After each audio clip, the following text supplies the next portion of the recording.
But somebody has a new MacBook that's connecting. That's exciting. Uh, we got a good meeting plan today. No competition for a change. Well, I'm pretty sure we have a competition next meeting. So I'll talk just a little bit here. We are going to have the 3D Con this year. It's going to be virtual, kind of like this. It's August. Let me figure out the 12th, dates. 12th to the 15th. Thanks. 12th through 15th. So Still it'll have be a 12th through pandemic. 15th. We already have a few things booked. If anybody wants to help, let me know. We're always looking for people. We need people to kind of monitor the meetings. We need people to get content for it, to who want to give shows or do anything else. So we'll go ahead with that. Anybody interested, or just text me, or you can reach me at steve@bearson.com. So, And we'll be putting out a call for submissions for the 3D theater. And actually, there is already a call out. I know there have been some postings about it on social media for the academic conference that's going to be happening along with 3DCon. Melody Davis will be doing her seminars on historical topics, and she's accepting papers right now. and again, those dates are the 12th through 15th for the 3D Con. It'll be virtual again. What's going to be in New Mexico? We actually had a hotel picked out and everything. So we may have it in New Mexico again at some point in the future. I'd love for it to be there, but as of now, we're just going to have the virtual. It's going to be pretty much the same as last year since it went pretty well. Let me see if there's anybody in the waiting room. If not, I'm going to pass this over to Eric. We have some people that are on East Coast time, and they're going to need to be in and out kind of early. So we're going to start with them. The meeting's going to be that. Then we're going to have the first, I believe, is a portrait format looking glass. I've ordered one. I know a few other people have. Eric's going to introduce him, and then a gentleman who's has a set of stereo cards that are he made himself that are very artistic, and I think he's doing a Kickstarter thing on that. Then we'll have David Struckman, who's going to go over a little bit something in the archives, and then after that is will be show and tell. Sounds pretty exciting. Eric, you ready to take over? Yeah, sure. Thank you. So yeah, we have two guest speakers here tonight, and I guess we'll start the evening um, from a distance. I'd like to introduce Sean Frayne. Sean is the CEO of the Looking Glass Factory. Some of you are probably familiar with the Looking Glass holographic displays. Um, they just completed a Kickstarter campaign for their newest product, and I'll turn things over to Sean, and he can tell you about it. Thanks, Eric. Hey, everyone. I see some folks I know from the NYSA and elsewhere in Stereo Land. So good to see you. I'm in Hong Kong right now, where we have a lab where we do some of the hardware production for the Looking Glass. Normally, I'm in Brooklyn now, so hope to get back there soon once stuff calms down COVID-wise and we're back in the office. I'm going to share for about 10 minutes a little bit about Looking Glass Portrait. I know there's some folks who have gotten the systems or are curious about them. Thanks for everyone who's backed the project that we launched a few months ago. I want to go over a little bit about the different types of 3D formats that the system can display, the free software that comes along with the Looking Glass portraits that folks will get access to so that you're able to pull some of the work that maybe you've already created or new captures that you might be interested in into the Looking Glass portrait. And then some time for questions, either about how it works, how it was made, yada, yada, yada. Nothing's off limits. And just glad to be here. I've done a bunch with the NYSA, never on the West Coast. So good to see folks in West Coast 3D land. So let me share my screen.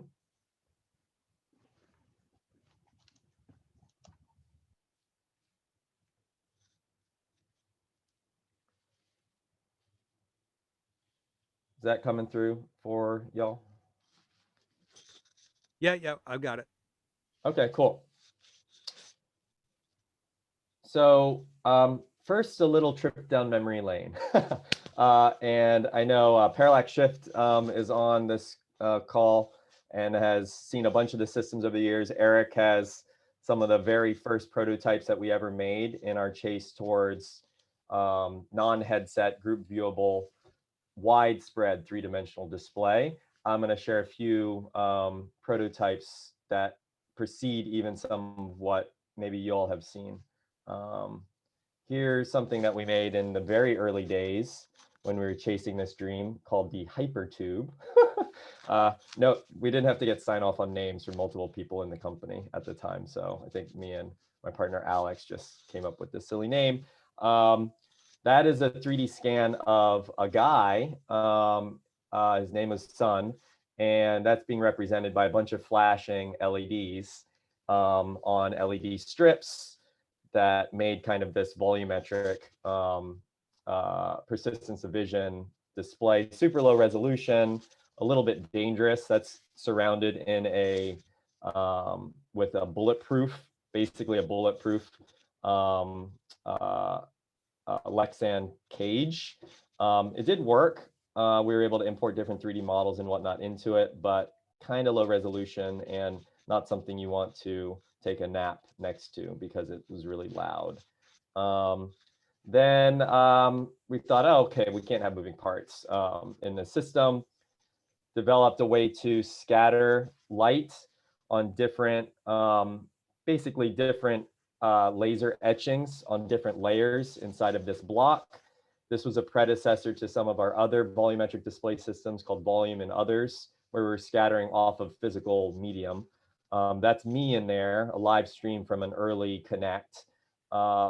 This idea of being able to connect with someone across the world holographically or volumetrically rather than on two-dimensional screens is something that's basically our mission to Mars. So at some point in the not so distant future, hopefully we'll be able to do this webinar and we'll be able to be there with each other through some sort of looking glass interface. And we've been chasing this for the last 5 or 6 years. And I've dreamed of this since I was 8 or 9.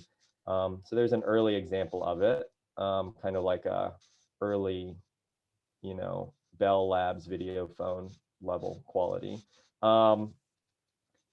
Here's a little bit into the future. That's co-founder Alex in there. And this is actually full of liquid, this prototype.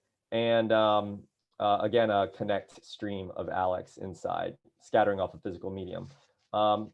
We then figured out that that's not really the way to do three-dimensional display, and it's better to control the directionality of millions of rays of light rather than scatter off a physical medium. And that's where, through a bunch of iterations, some of which you'll actually own very rare models of, we ended up getting to Looking Glass Portrait. Here's a little overview of all the stuff that we've done. At least the stuff that that didn't end up in the dumpster. There's probably 100 times these number of systems that were prototypes that didn't see the light of day. But we have launched a lot of these and gotten feedback from all of y'all, or a lot of y'all, that shaped where things are now. I'm going to play a short video. I know some of you have seen this, but this will give a 2-minute high-level overview, and then I'll get into some of the nitty-gritty. So let me just play this. And this is our new system, Looking Glass Portrait.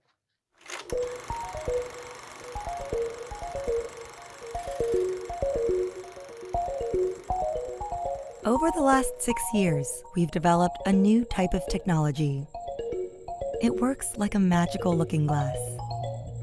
By controlling the direction of millions of rays of light, what you see through it becomes as real as the world around you.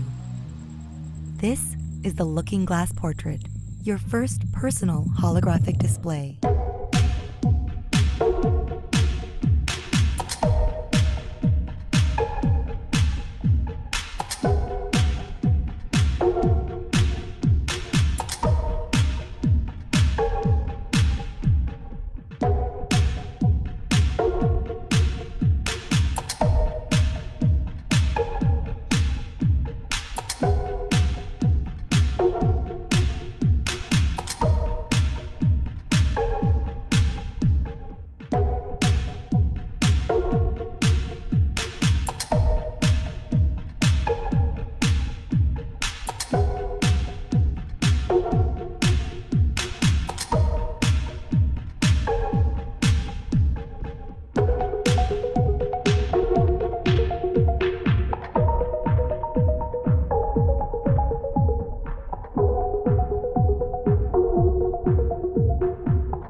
The Looking Glass Portrait generates dozens of perspectives simultaneously.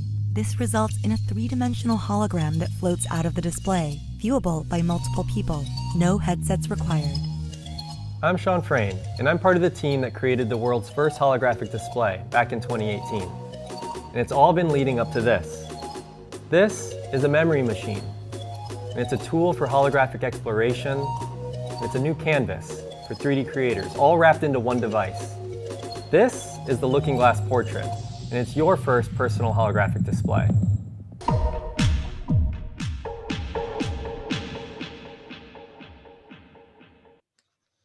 So that's a high-level overview. I'm going to share some of the specifics then on what you can make with this. Folks who are familiar with either rail or camera array photography, like this amazing example done by an artist, maybe some of you all know him, Giovanni. He shared a few sequences with us that he took of WASP and of different folks and whatnot, typically for lenticular printing. And we pulled that in to a new software package that we're releasing called Holoplay Studio. This is kind of the central hub. If Adobe made 3D creation software, Holoplay Studio is our equivalent to that for manipulating, importing, and converting different types of content into a format suitable for display in the Looking Glass Portrait. So there's great examples like this. Let me see, let me hide this side view. There's a lot of ways that you all already know about to capture 3D content, including, of course, things like, Fuji 3D cameras, stereo cameras, many iPhones from 7 Plus on up, including the newer phones with LiDAR, and some Android phones actually capture depth behind a single portrait mode photo. Every time you take the portrait mode photos that kind of blur out the background, we can use information like that, that depth information, to then generate a holographic light field version of that photograph.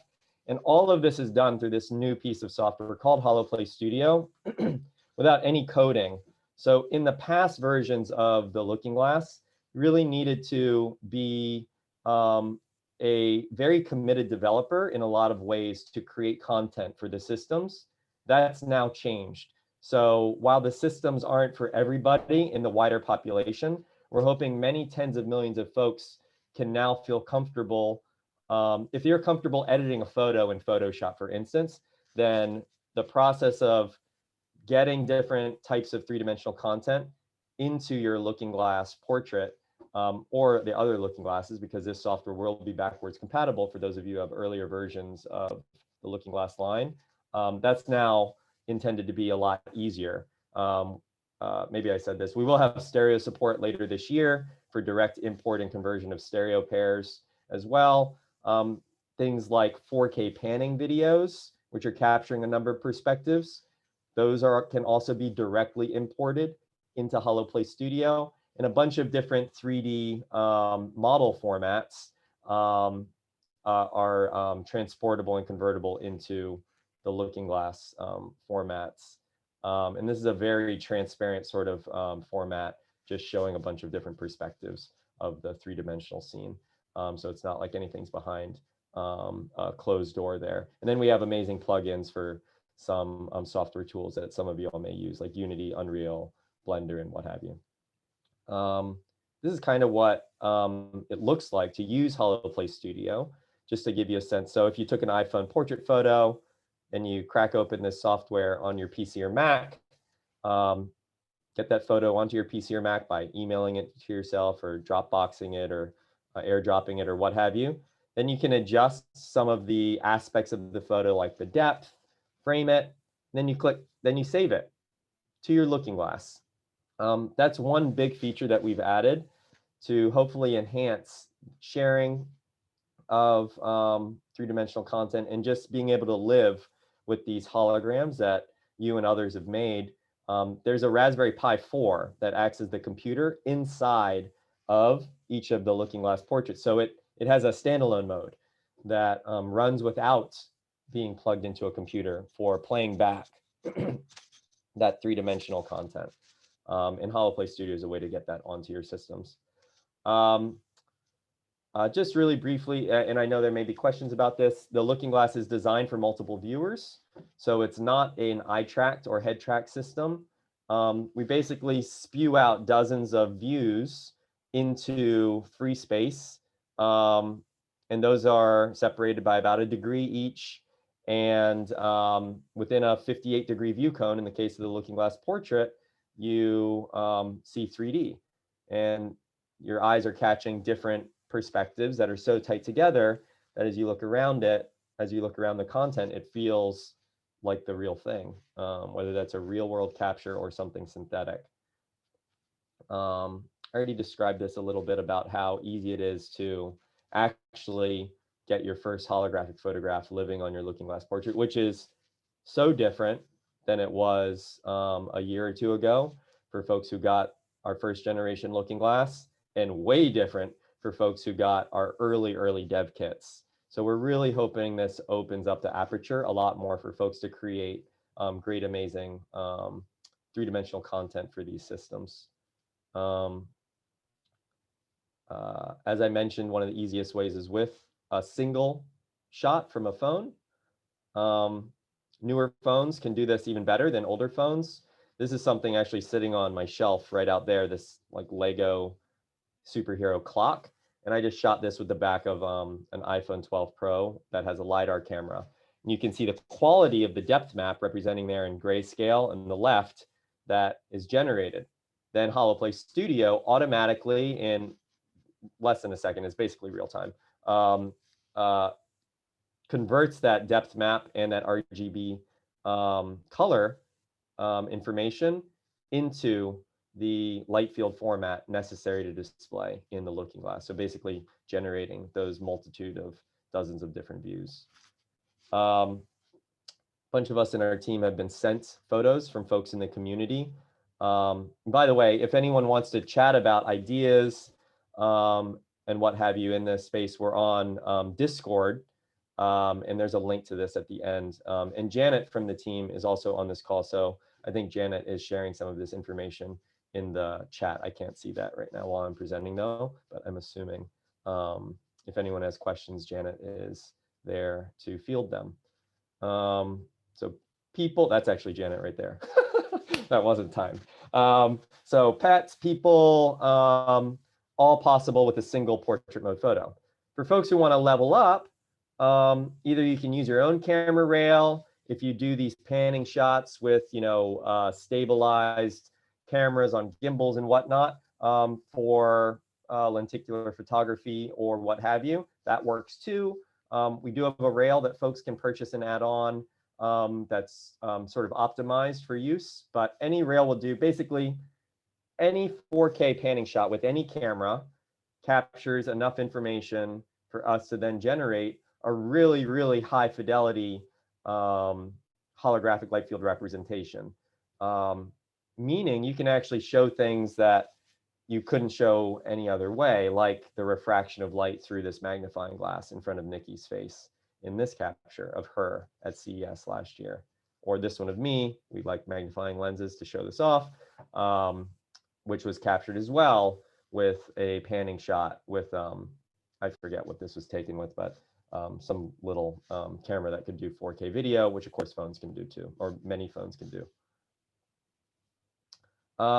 Last thing I'll say is for folks who have archival photos that are two-dimensional and are curious about seeing those in their looking glass, there's been some ways to generate depth maps from those two-dimensional photos.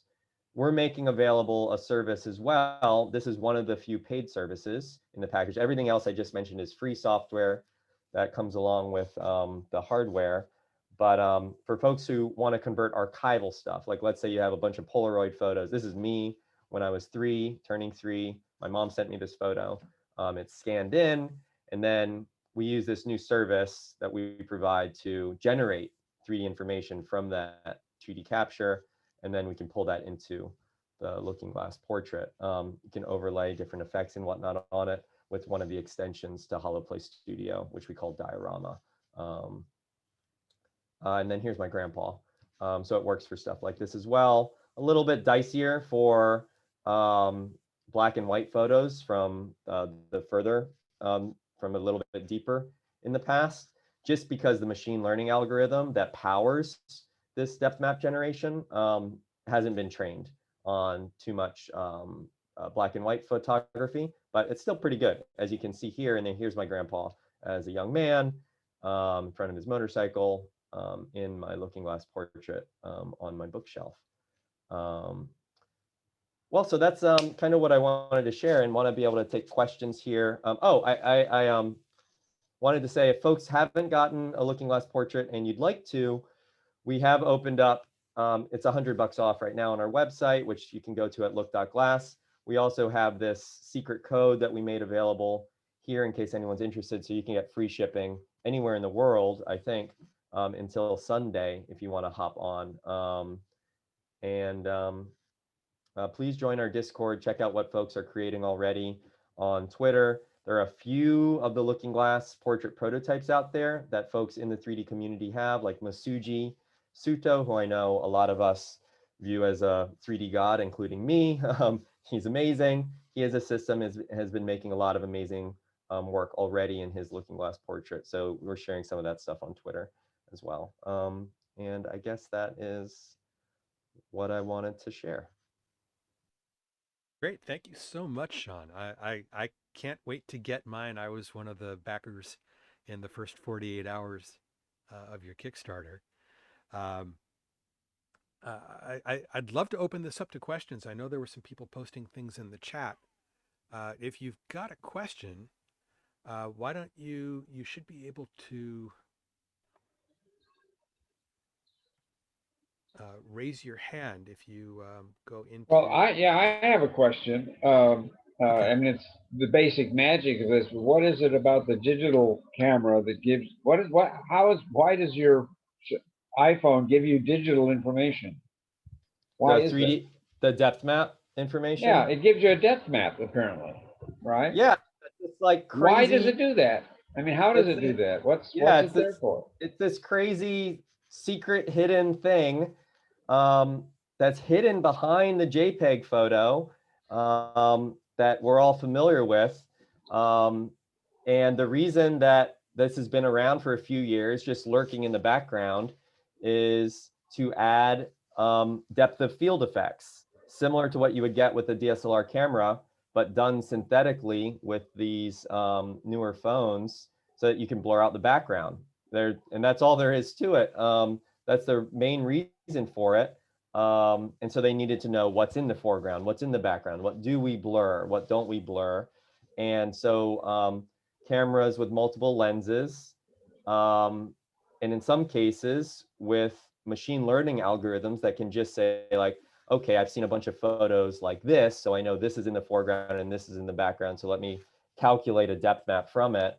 So both optically and through software tricks have allowed these newer phones to generate this depth map. There are some folks who are in communities on Facebook that are sharing 3D photos from single iPhone photos that use the same depth map hidden behind. No one's really been extracting the depth maps to do anything else with them. So Holoplay Studio does that. Yeah, it's just this interesting thing that was developed for totally separate purpose, not for 3D visualization at all, but that we can ride the coattails on. Yeah, I wonder if that was developed then because of focus. Because like the early video cameras, you could never focus the lens. It was always autofocus, or you focus it with a rocker switch.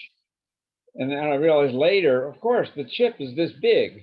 So the focal length of the lens is this. So that's the information that creates the depth map, is where they're focusing the thing relative to the scale, shape, and size of the picture, because it has edge finding and all that other kind of stuff in it. As I understand it, that's neat. As I understand it, they send a laser beam, and the return time is what determines the distance and thus the depth map. That's how they can do it with one picture, not two pictures. They actually use a laser beam. That's what I'm told. Yeah. In some cases, the newer phones with LiDAR are sending out info, and some of the iPhones are sending out an infrared sort of bunch of points that they also use for face detection to unlock your phone, which is capturing depth. So there's like 3 or 4 different techniques. Certainly some of them use time of flight calculations for light that's being sent out. But it's kind of all over the place. The end result happens to be similar in that you get a depth map of a photo and video, actually, in some cases too, with the iPhone 10, 11, and 12s.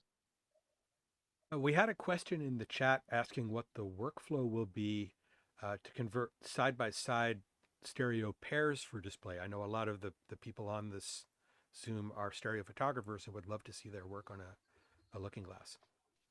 Yeah, that's a great question. So we're going to support direct stereo to looking glass through Holoplay Studio near the end of this year in an update, a free update for Holoplay Studio. In the meantime, for folks who don't want to wait for that and have a lot of stereo pairs that you want to see in your looking glass, a lot of folks have already been, like Masuji's already been taking software like Stereo Photo Maker, generating a depth map from a stereo pair, and then pulling in that depth map plus the RGBD or RGB image into the looking glass. So there's already workflows that require 2 or 3 steps to get it into your looking glass. This will be 1 step end of the year, near the end of the year. But folks can do that pretty much immediately when they first receive their systems, and hopefully it'll just become easier and easier a few months later. If anyone else has a question, you can actually click on. I think Valerie has her hand up. Yeah, Valerie has. And I think Alicia had her hand up as well. Yes. Can you hear me okay, the volume? Okay, great. Yeah, that was a wonderful presentation. I'm so excited to possibly have one of these. Did I see animation in there as well? Can you put an animated clip? And if so, how many frames would go in it?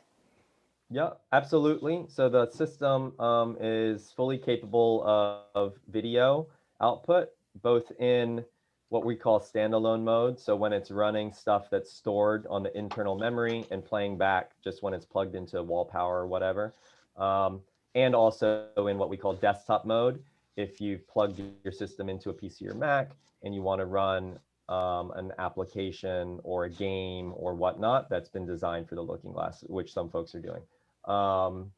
The system can run at 60 frames per second in both of those modes for video. Of course, you can knock down the number of frames if you want to. So it still looks great at as low as 30 frames per second as you would expect. Looks better at higher frame rate. The system can store internally in that standalone mode around 1,000 images, 1,000 holographic images that are 10 seconds long each. And so, you know, if you were going to play video, it's got 16 gigabyte internal memory in it. If you were going to be playing video instead of images in standalone mode, that would be something like hour and a half or something of video stored internally. And will the portrait be supporting Unity like the old? Oh yeah, oh yeah. We have a very well developed Unity plugin, which is free for non-commercial use, and you know that's been refined over the last couple of years. So that's one of our most refined pieces of software.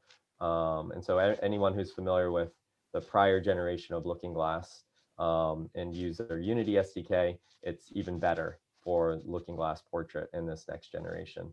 And you know, I should say too that the Looking Glass Portrait is the first system that runs some exemplary content when you first receive it. So the idea is someone gets the system, it has, you know, 20 or 30 demos on it to show what the possibilities are without you having to stress about setup. So you just plug it into a wall, turn it on, and a minute later, you know, from the moment you unbox it to it's in the wall, you're seeing holographic three-dimensional content.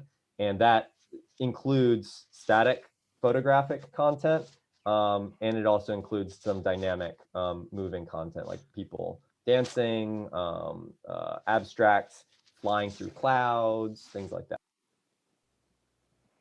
Thank you. And I think I saw briefly in the videos there that you also have interactive capabilities. Yep. So in the desktop mode, so desktop mode and standalone mode are possible now here. When you plug in your Looking Glass Portrait over the included HDMI and USB-C cable to your PC or Mac, you can run applications that can have all types of peripherals added to it. So a popular one that's actually folks can add on if they purchase a system is called Leap Motion Controller.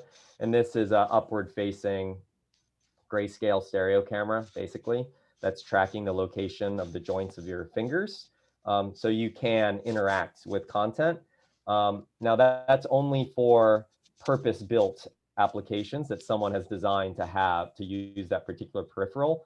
But if you are someone who's designing something yourself, then that's very easy to add in that interactivity. And we're providing a few examples out of the box for folks who want to play around with it just to see what the possibilities are to, you know, like slap around some bouncy carnival balls or what have you. So absolutely, it's a fully real-time system in that sense when you plug it in over HDMI and USB-C to a PC or Mac. Can you play back Blu-ray, 3 Blu-ray movies on it? So some folks have tried. That needs to go through a conversion process that isn't supported in Holoplay Studio. So that's one of the very few things that we don't support directly through the software that we provide. But there are third-party pieces of software like DepthGate, Triaxis, yada, yada, yada. There's a few of these, and I'm sure a bunch of y'all on the call know some of these, where you do generate multi-view out from like a Blu-ray video, but that's not plug and play. That requires some work to actually generate actually some of those third-party software packages, they have support for Looking Glass Portrait, like Depthgate will as well. They supported the prior generation. But that's, it's something that we haven't pushed that heavily, and we're kind of curious to see what the community ends up doing with that. Of course, if folks are going bonkers over it, maybe we'll find a way to support it directly. Thank you. Any other questions? I can think of one more unless someone has one. Oh, go ahead, Valerie. Okay, so I saw that you mentioned you presented at CES, and I've been to CES a few times in the past, but not recently. What were some of the reactions that you got to your Looking Glass? Yeah, so this was CES, last year, so a little over 12 months ago. And the strongest reactions are, let's see, there were two demos that got the strongest reaction. So one was the photo rail that we had set up. So we had that image you saw of Nikki from the team holding the magnifying glass in front of her. We had a photo rail that folks could come by, they hold still for 5 seconds, and then immediately they appeared in our larger version of the system, which is called the Looking Glass 8K. It's a 32-inch system. And people just went nuts over that, and very Instagrammable and what have you. And the second thing that I think really opened folks' eyes was a demo that we had in a private little suite that we had rented instead of getting a booth. And this had this was an interactive demo. It used a Vive controller, from the Vive headset that was attached to the Vive VR headset. We just used a tracking system connected to a flashlight, and two folks in the team, Albert and Oliver, made this demo. When you click the flashlight, it actually works like a real flashlight in this sort of forest scene and this space station scene. And you can look around stuff, and it's fully dynamic. And then the magic was the flashlight wasn't on, but it was so tied to actually illuminating this virtual three-dimensional scene for 10 or 15 seconds. People would be playing with it, and they thought that the flashlight was working. And then they look at this like fake flashlight prop, and the bulb isn't on. And I think that really opened folks' minds to what's possible when we do have these holographic windows that are really a connection from the real world into this unseen 3D digital space, or between spaces that are physically apart by thousands of miles. That's all. That isn't, 10 or 20 or 50 years in the future. That's literally happening right now. And what we're super excited about Looking Glass Portrait is that now folks for under a few $100 can get a piece of that magic on their desks. And hopefully a lot more comes from the community now that there are going to be, many, many systems out there. Thank you. I got to see that flashlight demo at CES. That was incredibly cool. You mentioned a Blender plugins available. Is that available now? Or it's available now in beta, I think. If you ping either me or Janet, we can get you a release of it if it's not already publicly on the site. Okay, thanks. Yeah.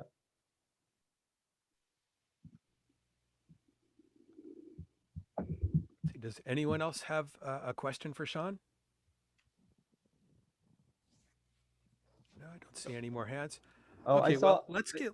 Just real quick, Eric, I saw someone Yeah. asking about the Raspberry Pi thing. So yeah, for folks who are our backers for the Kickstarter, you saw that I posted a few weeks ago an update about there being a 4 to 6 week delay because we can't get the Raspberry Pi 4s in time from the UK because of the shutdowns that were happening. So we're making systems. We're in full production right now.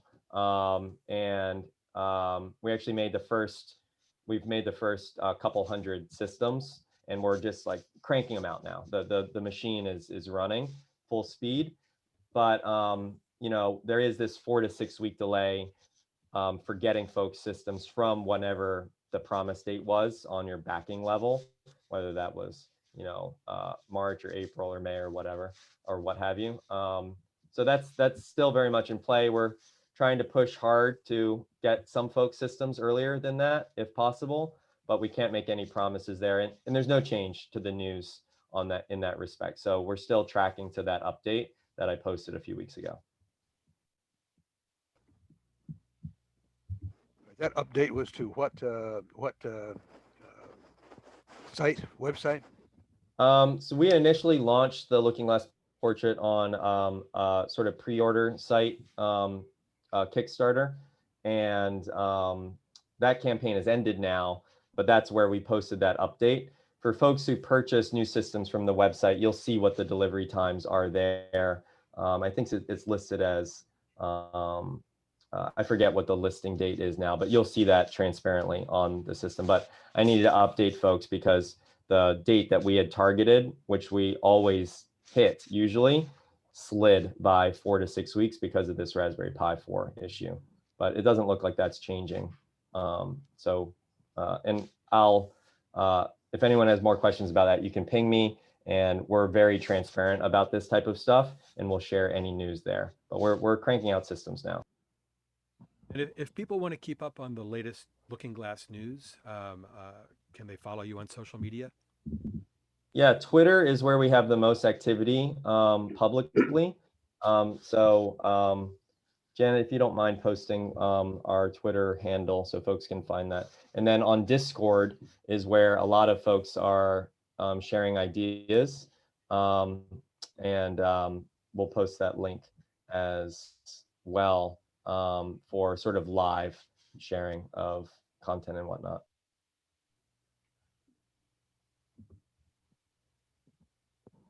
Well, that's great. Sean, I really want to thank you for taking time out of your day. I know you're out in Hong Kong right now working on all this stuff. So thank you so much for calling in to be here with us and giving the presentation. I really appreciate it. Yeah, thank you for having me. It was really fun. I really appreciate it. Yeah. Just curious, by show of hands, how many people who were in the meeting have already ordered one of the Looking Glass portraits? Okay, I see a few people have. Yeah, I can't wait to get mine, and I'm sure that once the rest of you see it, you're all going to want one. So thank you again, Sean, and you're welcome to hang out. If anyone else has questions for Sean, feel free to put them in the chat. Yeah, no, it's a great format for portraits, you know, for faces, you know, a good three-dimensional face, you know, as opposed to, you know, a long shot of anything. It's a great format. Actually, for that. that does raise one last question I was wondering.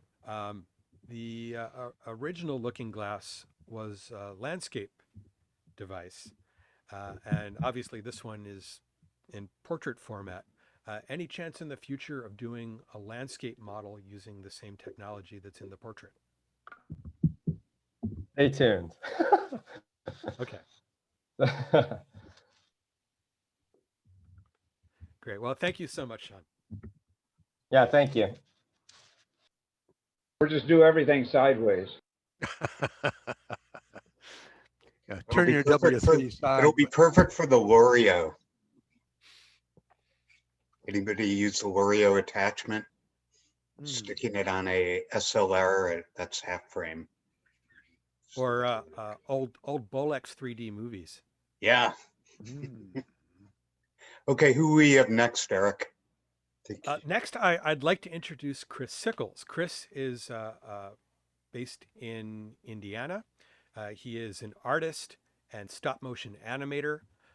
His company is called Red Nose Studio, and he recently completed a Kickstarter campaign and produced a series of stereo cards that he called Displacement.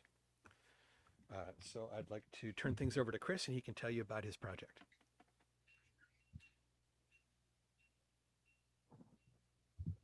Thanks, Eric. I appreciate that.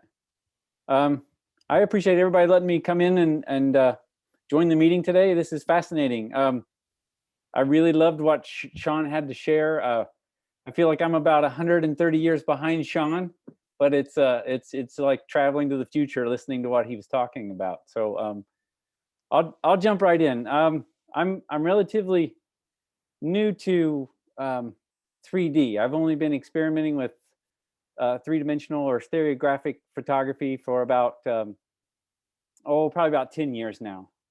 And so I'll talk a little bit about what I do and why I decided to try this. The story, like Eric said, is called Displacement. Really was just a personal project that I took on, and just to see if I could actually pull it off. And then once the story actually worked and came to life, I launched a Kickstarter and funded the project, and that was last fall. So the project was funded and produced, and there's still a few of the sets left. But as an artist or an illustrator, my typical day job is I do book covers, magazine articles, some animations, and I build, I guess you could call miniature dioramas with little puppets, not really dollhouse scale, sort of their own sort of wonky scale. And then so this is what I call a fly through. So this kind of lets you zoom around through the set before it's taken down after the piece is completed. So like any typical illustrator, I'll do sketches and work with an art director or a publisher. And once we get a sketch that's approved, then I'll move on to fabrication. And that's basically like rendering the image, I guess you could say it. So there's sewing, there's sculpting, set painting, lighting, and photography. And I love all those aspects about art. So I feel very fortunate to be able to include that in my everyday art making, I guess you could call it. So as the camera pulls back, you'll see that really everything is just built to be viewed from that one sort of perspective of the camera. There's not the whole environment's not there. Everything's sort of built much like a theater set. And then occasionally I get to dabble in animation a bit. So sometimes now with various media platforms, motion has become much more desirable, or as desirable as still images. So it's always fun to take a still image and see what kind of motion you can bring out of it to see how you can add to the concept.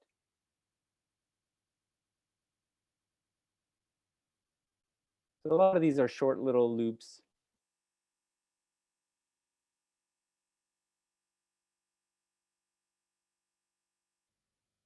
So the project that really got me started on stereographs was Mark Osborne directed a film called The Little Prince, which was based on the book.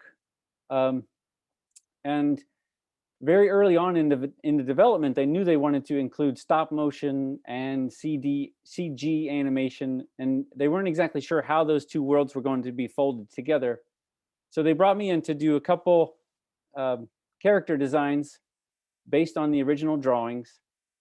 And then once the characters were sculpted, we shot them in, I had to learn how to shoot them in stereo because they wanted, part of their pitch for the project was this magic suitcase that Mark would take around to investors and actors, and they would open up this box and it had lights and interactions to it, and they would pull out these stereo cards, and that was another sort of way to kind of help sell the idea of doing three-dimensional stop motion.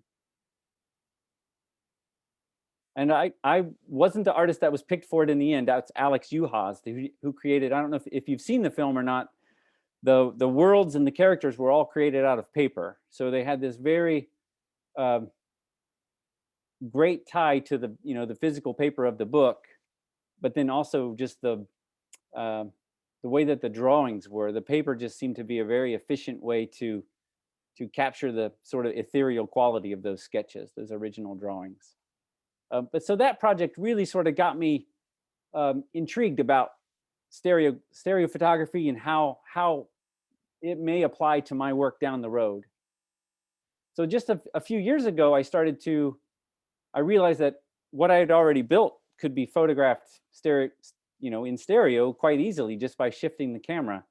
So I would create these cards, And then these are what I would take around to publishers when, and you know, prior to COVID, obviously, when you get to visit face to face, have meetings, and it gave me a way to kind of show the work in a different light that allowed for, I don't know, a different type of interaction than just flipping through a typical artist portfolio. And those cards, they went over really well because it added a whole other layer of conversation beyond just what the content of the image was for, but it actually allowed them to kind of see the image in a little different light. And oftentimes people have never held a stereo viewer. These would travel, I travel these with an old roller skate box that has one of the wooden and metal stereo viewers, the antique ones, I guess you would call it. So people are just fascinated with the whole facility of viewing them that way. And then there's another one of the car that was in the animation as well.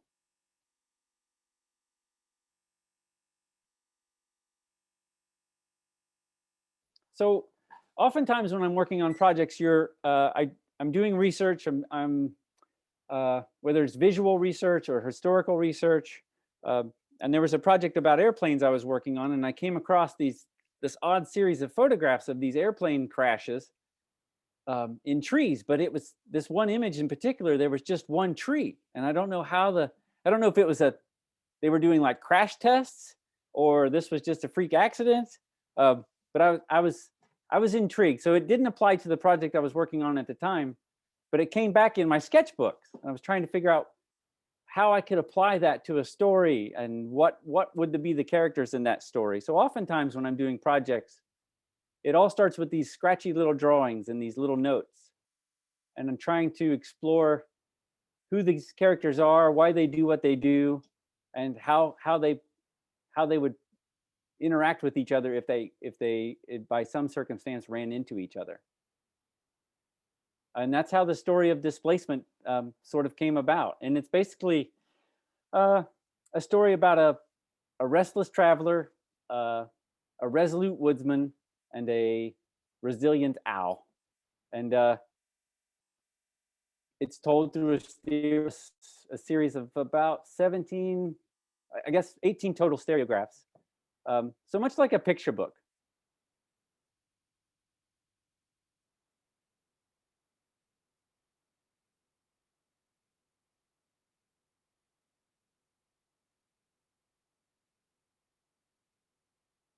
So this is one of the main characters. This is the restless traveler. These were some early tests I did trying to figure out if the story should work as an animation or a picture book, or then I realized that the stereographs could apply to it. And then that's where Displacement came about. So I set to producing it on my own, just sort of as a side project, and then really got obsessed with it and how these characters would interact and how this story would unfold. And once I got the story finished and the images finished, I decided to launch the Kickstarter, not knowing if it would succeed or not. And it did, it got funded. So it seemed like it was a bit of a waiting game there for a while.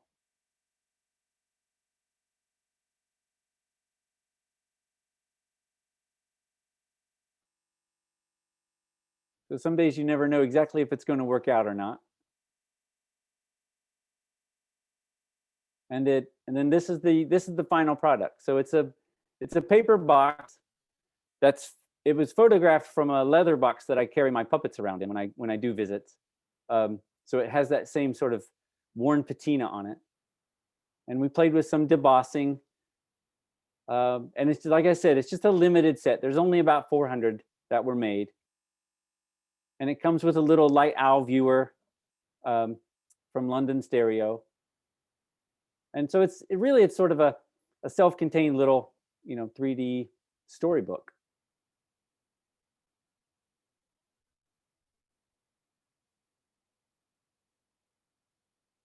And even on the back of the cards, there's a little truck that travels across the sequence. So it's sort of like a flip book.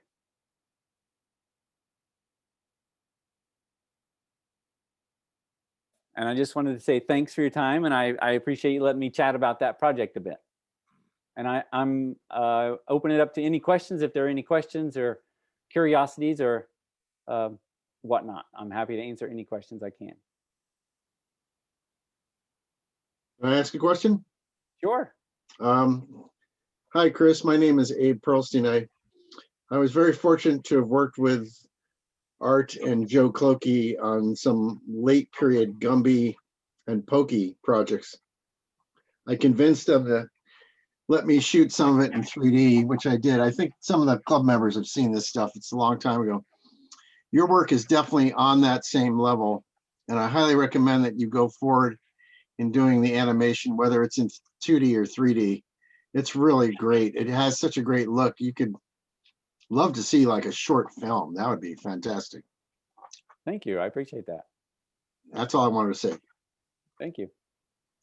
Yeah, I should mention that I came across the Kickstarter back in the fall and got really excited to see someone was working on a stereograph project, and so I backed it. I've got my set here, and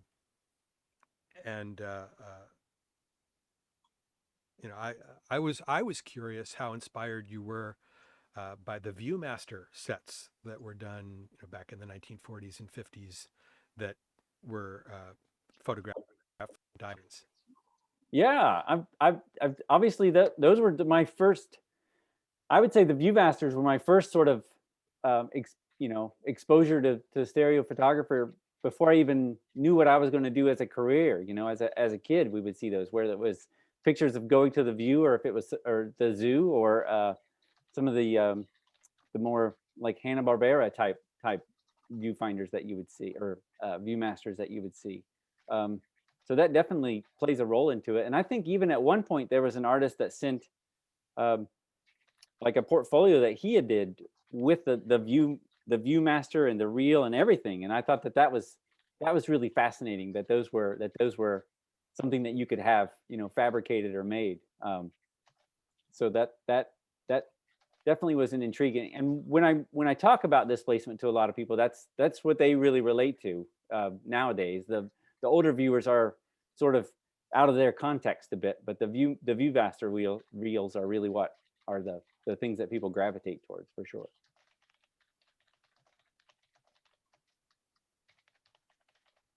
Still available. The Kickstarter is over. That was a Kickstarter premium, right? Yeah, that there was the Kickstarter is over, but there are still several available. And I'll put a link in the chat, but you can find them at rednosestudio.com as well. Okay, it's a collectible thing. You still have these. You're selling these.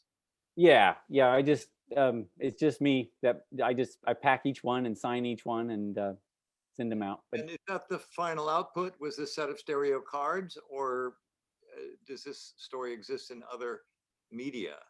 No, it's just this one. It's just this one outlet. Like I said, I'd considered doing an animation at one point for it, but I felt like it lived better in this realm. But some of the past projects that I've done have been either short stories or some of the personal ones have been animations as well. There's one called Creosote. There's another one called the Red Thread Project. They're on my website or on YouTube as well. Those are short animated films that you have made. Mm-hmm. Yep. With and they're I call them lo-fi stop motion. You know, that I'm very analog in special effects, and you know, most everything's done in camera, so it's very sort of old school technology. But that's sort of what I love about especially stop motion. Yeah, stop motion is old school technology. Yeah. No, I love the fact that it's all real stuff with by hand. You go out and you get wood, and I mean, sure, not yeah. it's there. You know, you can draw it on a computer, but But what we learned from the previous episode is you take it, you shoot it with an electronic camera that's got a follow focus lens on it, and send it to them, and they come back with the 3D version. Yeah, that's fascinating. It looks great. I'm reminded of this 3D stop motion puppet film that was made a couple of years ago. And Eric, you'll remember this. It was in your festival. It was a woman from the USC Film School. and it was about her father, who was losing Yeah, his yeah, that He had Alzheimer's, I think. has I yeah, seem to Alzheimer's. yeah, remember that one, yeah. Alzheimer's, yeah, was or Yeah, dementia. the Yeah. that was a really good The film. one with the I clock. think it believe won the award. Clock, yeah, exactly. Yeah. I've seen yeah, you. it was called the reality clock. Yes. Reality. Reality clock. Very good. Oh, no, I've not seen that. You need to see that. And you need to I'll see, Chris, I can show that to you sometime. yeah, Okay. show them that. We'll have to have a meeting, You're have more it at a than meeting. halfway, It's you're more really good. than to having a 3D short here. Ah, yeah, You're just sure. about there. You just need to, if you hopefully you still have the props and the scenes and the puppets and everything, why not make this in another format? You know, the trend these days is called transmedia. Are you hip to transmedia? What as far as everything going across everywhere and being Yeah, used, yeah. whichever way. You have an Oh yeah, intellectual I guess I'm not quite hip on transmedia yet. I'm trying. get your Uh-huh. intellectual property, which is what you have there, and Sure. put it out in multiple formats. You need a video game, you need a Viewmaster thing, you need a short stop motion movie, etc. Well, Chris Website, you need a Chris has video- the stereo Chris has the stereo pair, so he could get these onto the Looking Glass portrait too. Oh yeah, there you go. I'm intrigued by that. I'm definitely intrigued, especially with it should be on the that. people love to have the puppets and the characters, and just to have that exist in the Looking Glass, that'd be quite fascinating. You need to look into transporting it to the Looking Glass format, Mm-hmm. among others. Well, I was also really impressed with the quality of the printed cards themselves. What kind of process did you use for the printing? Because it's very clean, and I love that the cards are embossed as well. Yeah, well, I tried to, as far as the debossing goes, it's very very much like the vintage cards that I would study, and those antique cards, and the color and the way that they would use a script and the way they'd put the company name and the city on there. I wanted to try to capture that. But I had them printed at a local printer here in Indianapolis called Printing Partners, and they were very, very gracious with my particularly, my way of, I wanted the cards to have a certain weight to them. I didn't want them to be too soft or too flimsy. And especially the box. I wanted the box to be able to, even though it's paper as well, I wanted it to still feel like leather. So they recommended different kinds of coatings that you could put on top of the inking. And so these were printed on a press called a Heidelberg. It's a German press, and it's probably twice as big as my house. And they printed these things in probably, I only did 400. So it was relatively like an afternoon, and then they were done. It was crazy how fast they did it. And then they trimmed all the edges and rounded the corners and embossed everything. And we had dies made, and they were fast. I couldn't imagine doing this with a project like this with anybody that wasn't local, being able to be there in person to do the press checks and everything. And they were really wonderful to work with. I'll leave it to the Germans. Good printing. Yeah, for sure. Cool. Well, Hey, I see Chris, in the chat that Terry Wilson actually just bought one. So Oh, thanks, Terry. Already. Chris, what is the story behind the motorcycle? Did that thing ever get started, and what's the story? Aha. Well, that one was that was when I was, pondering if a Kickstarter would be a practical way to do things, because I'm not the kind of person that I don't really believe in the system of Kickstarter of, I've got this idea, fund it, and then I'll make it. I wanted to be the guy who's like, I had this idea, I made this thing, and if you're interested, you can buy it, kind of thing. So the whole Kickstarter is, I'm into vintage bikes, and I like to wrench on them. I'm not very good at it, so a lot of times you don't always get a successful start when you try, but you keep trying. So that was sort of that little loop. That's what that little loop was about. I don't think he ever got it started, but he never stopped trying, so that's it was sort of a metaphor for the project at the very beginning, I guess.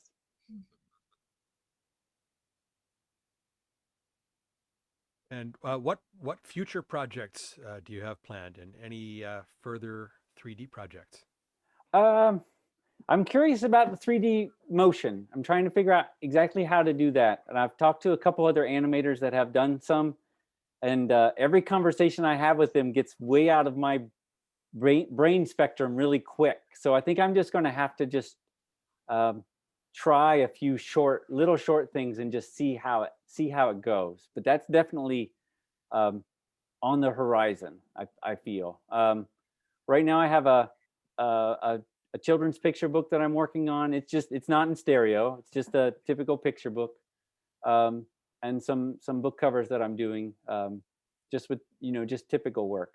But I'm always trying to figure out what that next project would be, because the projects like Displacement are sort of what I consider my grad school. Those, I didn't get to go to graduate school, so I always feel like every couple years I need to do a project that pushes my work into a different realm or tries to achieve different levels of work with what I do. So that's sort of why I do these odd jobs like this, I guess you would call it. I had a question. Sure.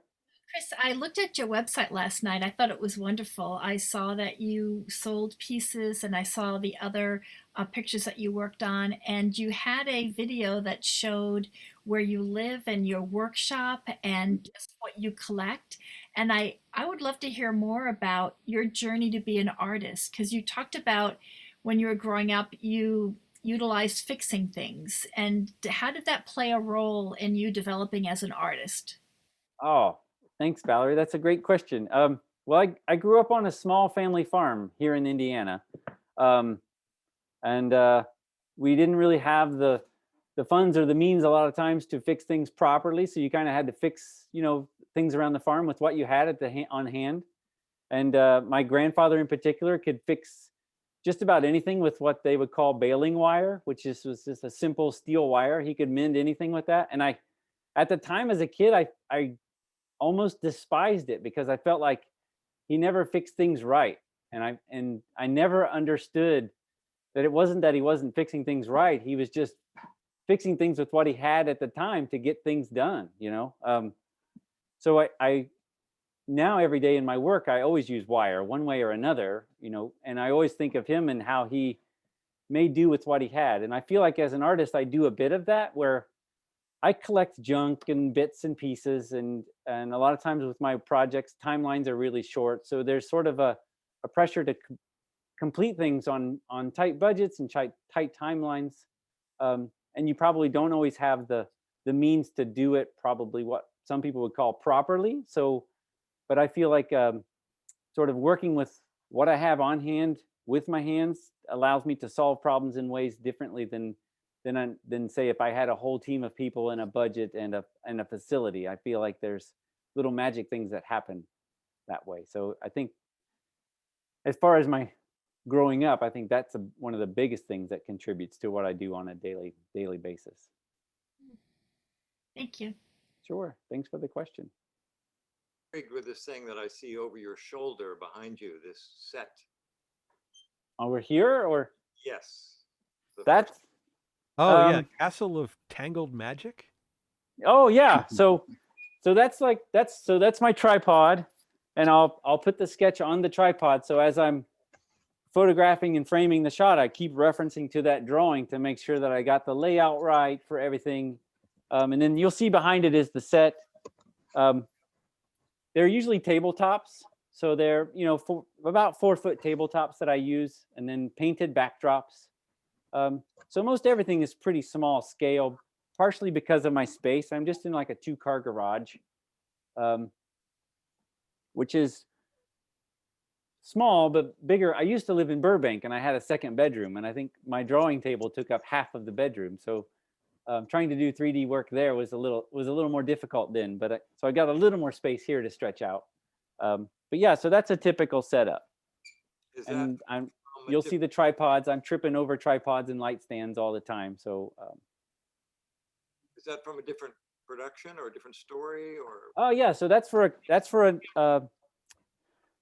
a young adult teen novel. So it's the book cover. It's called The Castle of Tangled Magic. I believe it's come out in England already, but so I'm working on the the US cover here. It probably will be like a fall book or maybe next spring. Looks great. Thank you. And I'm intrigued by the shelves way back behind you that just look Oh, chock full of that's neat stuff. that's what we call the archives, although it's not very organized. It's where everything sort of goes to that's sort of puppet purgatory over there. After the sets, they kind of get set there until they find another life or get finished enough to become a purchase or something like that. Looks great. So you were in Burbank, California before Indiana, or? Yeah, we were out there for a couple years. I tried the animation industry for a couple years trying to figure that out. And that's where I came in. I met the Kyoto brothers at that time. And they really, Stephen Kyoto kind of took me under his wing and we worked on a couple projects together. And he really helped me sort of take my sculptures to another level and really try to share what he knew about stop motion and what he knew about fabrication and how I could apply that to my work. And it really, Stephen was really sort of a unofficial mentor for me for several years. He really, and we still stay in good contact. We still work on projects. Just recently, I worked on some of his, their Christmas animation that they did. I did a little bit of development work for that. Oh, that's and they've great. helped me Yeah, on. Stephen is a great teacher. He's teaching animation classes up at CalArts. Yeah. We did a zoetrope project a couple years ago, and when it came across my table, he was the first guy I called, and I know I couldn't have pulled off that project without Stephen on my side. So that was amazing to work with him side by side like that. Very good mentor to have. Yeah, for sure. Are there any Okay. other questions for Chris? Well, if not, Chris, thank you so much for joining us today. Thank you. I appreciate it. I think if we don't already, the link to your website should be in the chat. And as Chris said, he only made 400 of these sets. There's a few left. So if you'd like to have one for your collection, you can get them directly from Chris. Thank you, Eric. I appreciate it. Thanks, everybody. Thanks for the time today. Thank you. Okay. Thanks, everybody. Next, we have actually a couple of things I wanted to go over before we go over to Archives and David Struckman. The first is, if anybody's gotten their 3D news, you'll know this is the first 3D news in quite a long time that either I or David Kuntz have not edited. So Valerie and Teresa edited this one. Let's you guys want to say anything about your experience with your first editing the 3D news? I quit. Just kidding. And actually, no. Correction. David Kuntz did get us off the ground, correct, Valerie? Yeah. And Valerie did all the work behind. I was just the nag. Oh, okay. Being very modest, David was wonderful to give us a template for what he had, and then Teresa went in and edited different contributors' work, which sometimes was several pages, and also collected photographs. And we had other people take a look at it, like David Struckman and Susan Pinsky, proofreading, which was really helpful. And Barry gave us a beautiful anaglyph for the end. And also David and Susan gave us samples of what we could use in the future. Oh, great. So as far as like inspiration, so I feel like we're off to a really good start. Teresa will be taking the leadership role going forward, but I jumped in since I had the software to help out for February. Sounds great. Well, I know it's a lot of work. I've had to do it for about, I think combined at least 10 years. So I'm glad to be rid of it. Also, David Kuntz, do you want to talk a little bit about what the next competition will be, the theme? Sure, except I've got to get on get into my files and see what the heck. Reflection. It's reflection. I usually Oh, God, thank clue God people you in a know. little bit before I call on them, but for you, Yeah, you should have texted me a heads up. not for Kuntz. Reflection. And The theme. my thanks to Carl Wilson, who came up with all these great themes we've had this year. We've gotten a lot more turnout for them than we usually do. They seem to be more inspirational than the ones I came up with last year. So that is it. But of course, you don't need to submit for the theme to enter. And I encourage you to. What was the theme? Reflection. Yeah. And we do have some new members. You might have noticed in the last 3D news that I didn't produce. We had a little map with several new I love members. that. Yeah, it was cool. Who did the map? I think Teresa did it. Valerie. Nice job, Teresa. Oh, okay. That's to show how much I know. So we're picking up new members, and because we have gone virtual and just because of the way the world is these days, we have new members spread more widely geographically than ever before.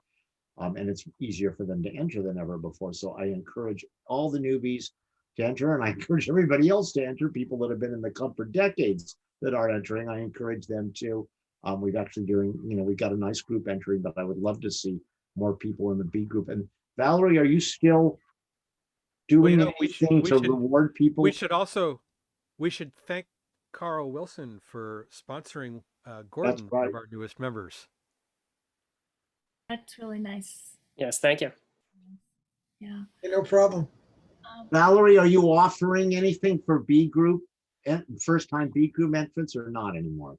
I think we should do that. I think the B group needs some incentive. And I think there was. We have to get that looking glass guy to give us one of those. Yeah, right. If you get one of those, I'll enter it myself. I also wanted to give a shout out to Jody for doing a proof, and also for doing the Facebook and the Twitter announcements, and that was really helpful, doing that late at night at the end of the night after a long work day. So thank you, Jody, for that.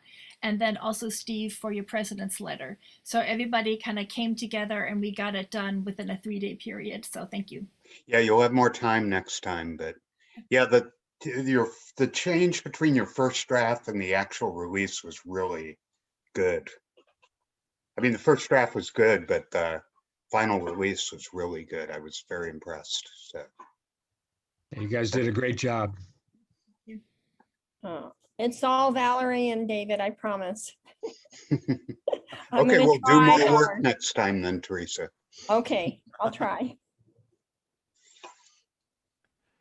Okay, next we have our club archivist, which is Susan Pinsky and David Struckman, and they have a surprise for us every meeting.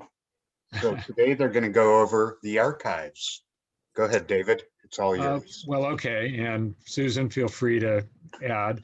Before you start, one thing, if anybody has anything for show and tell, please put it in the chat session, and we have a show and tell session after this. So thank you. All right, so are you seeing, I can't see myself, but are you seeing the screen? Yeah. Yes. Okay, so for those who are new, I think we're getting, because we're online, virtual, I think we're getting more new people. So I'll start at the beginning. This is the club website at la3dclub.com. And if you scroll down, are you all seeing this? Yeah. Yes. Okay, if you scroll down under the featured links, here where my cursor is, you'll see the Los Angeles 3D Club Archives. And if you click on that, this is the homepage for the archives. And today I'm going to highlight, and across the top here are different buttons, of different things that are on the archives. And don't forget, there's this more, which takes you down to more items. But tonight, I'm going to highlight the 3D images by members. So I'm going to click on that. And first, I'll just say all the credit for this goes to Susan. She is working very hard, gathering images, putting them in a left, right, left format. And all the images you see here are enlargeable. So if you see one you like or one you want to see in better detail, If you click on it, it will enlarge to fill your screen, and it's in left, right, left format for parallel or side-by-side viewing. Cross-eyed. Sorry, for parallel or cross-eyed viewing. As of yesterday, there were 87 members represented by 243 images. However, I think it was either yesterday or this morning, Susan got another 300 images or so by David Kuntz, and she's been madly putting them on all day today. So I don't know how much, it's more than 243 now. But no, David, no. Not yet? There are now 244 images. Oh, okay, I'm sorry. And more will be coming. But and I have to ask a question. Yes. Jody? Jody, are you there? Yeah, I'm here. I'm trying to get this to represent all the different members of the club, especially anybody who's entered competition. And I haven't found any pictures in what I have by you, but I know you've entered the club. Have you entered the Image of the Year competition? I don't know. I don't remember. I usually didn't do very well, so you might not want to show my photo. Oh, no, you know what? Wait, I did not choose by the things that got the best scores, because I'm not judging these things, and I don't have the judging, I don't have the scores, but I'm choosing them by a representation of different people's work and a variety of interesting things. And I noticed I didn't have anything by you. So if you could send me some of yours, I would appreciate it, because I'm keeping a list of everybody, and I want to have as many members, current and past, and maybe future, represented. So. Okay. Oh, Susan, I love those camera pictures you have on the right. Oh yeah, she's been gathering the camera pictures. Yeah, go ahead. Pictures of cameras to share.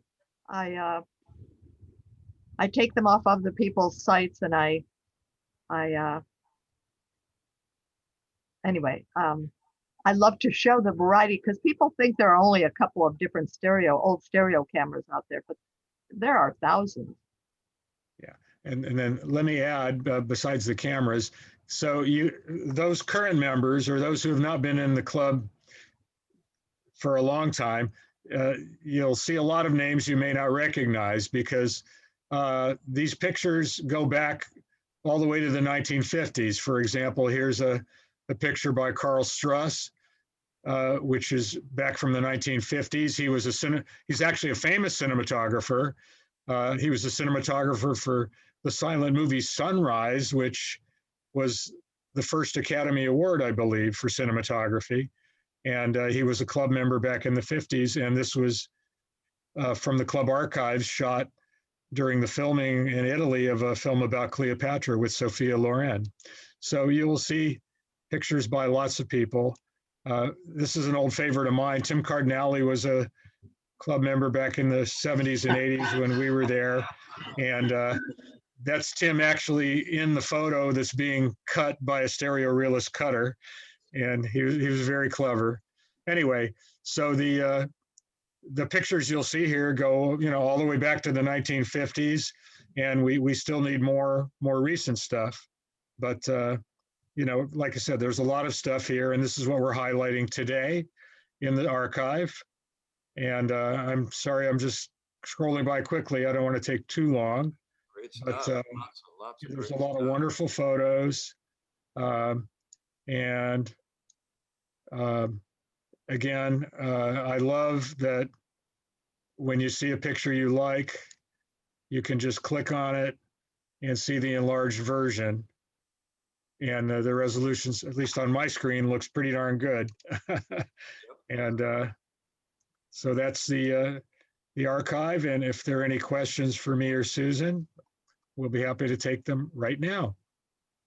I thought I saw one with Jody's name on it go by. No, I don't think so. Yeah, Susan's been keeping pretty close track.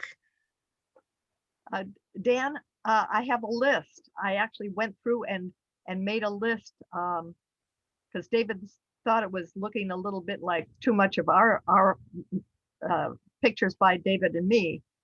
And so I didn't want that to happen. So while we do have more than anybody else, because I'm biased, I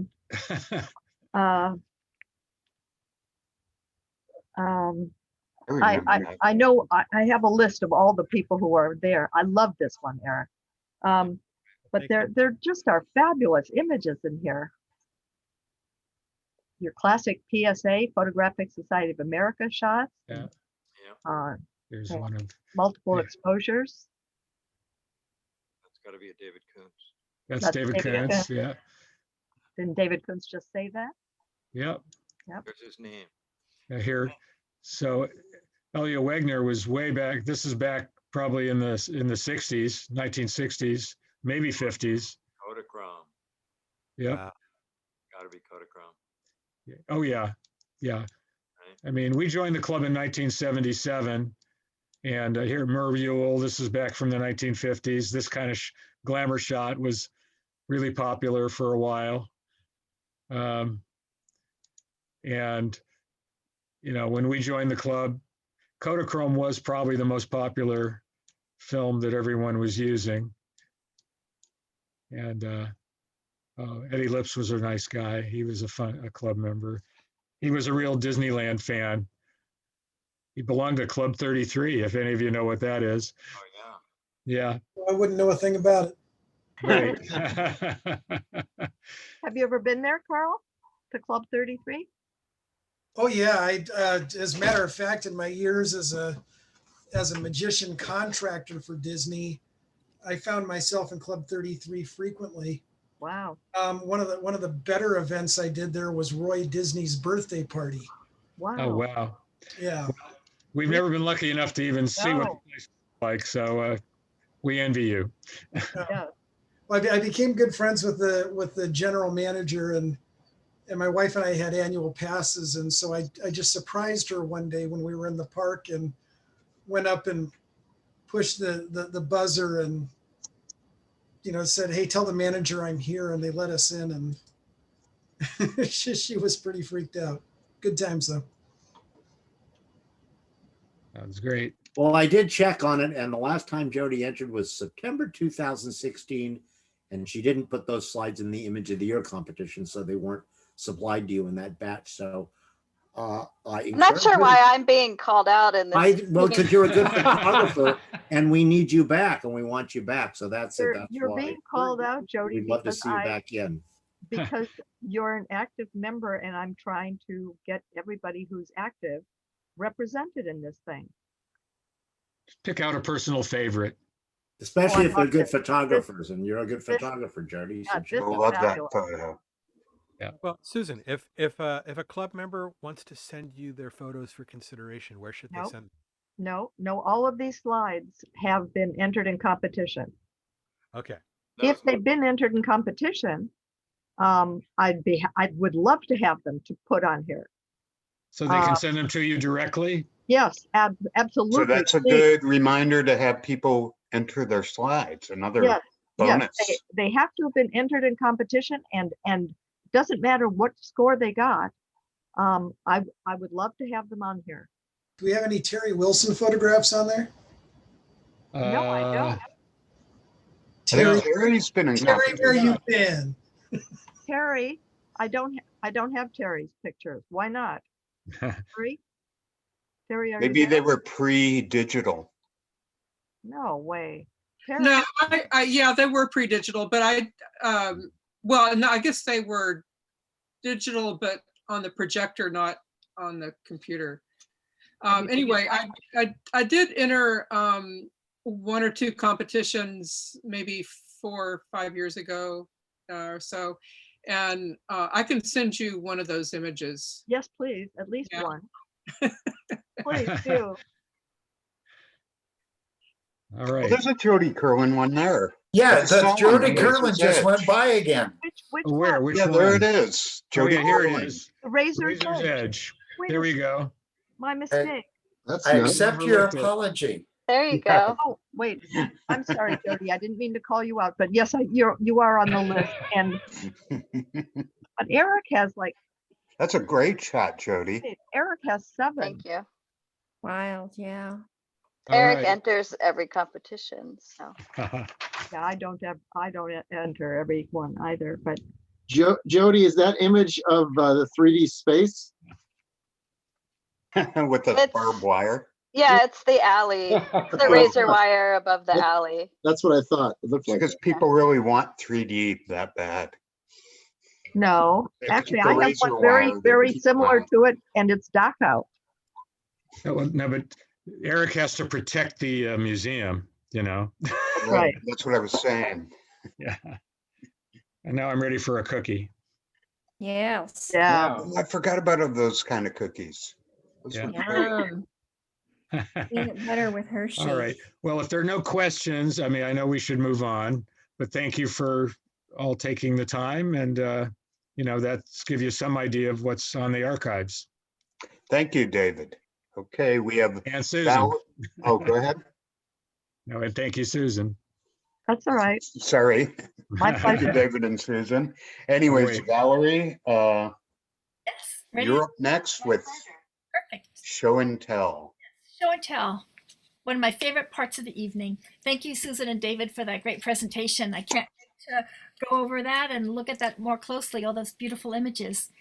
So we have a list for show and tell tonight, and I'm going to read off the names. If you don't hear your name, please chat back in the as a text message so I can put you on the list. And so we'll give everybody a few minutes to talk, and then a brief time for maybe a question, and we can do longer question and answers afterwards. And if you could limit it to one item until everyone has a chance to present, and then you can come back with the second item if there's time.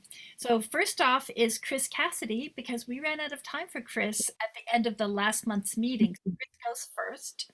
Then we have Gordon. I have Jim Long, I think may have wanted to present, but I'm not quite sure. Then we have David Struckman, and then Bob Swarte. So if you don't hear your name, please enter the text again and we'll get you on the list. Chris, would you like to start off? So much.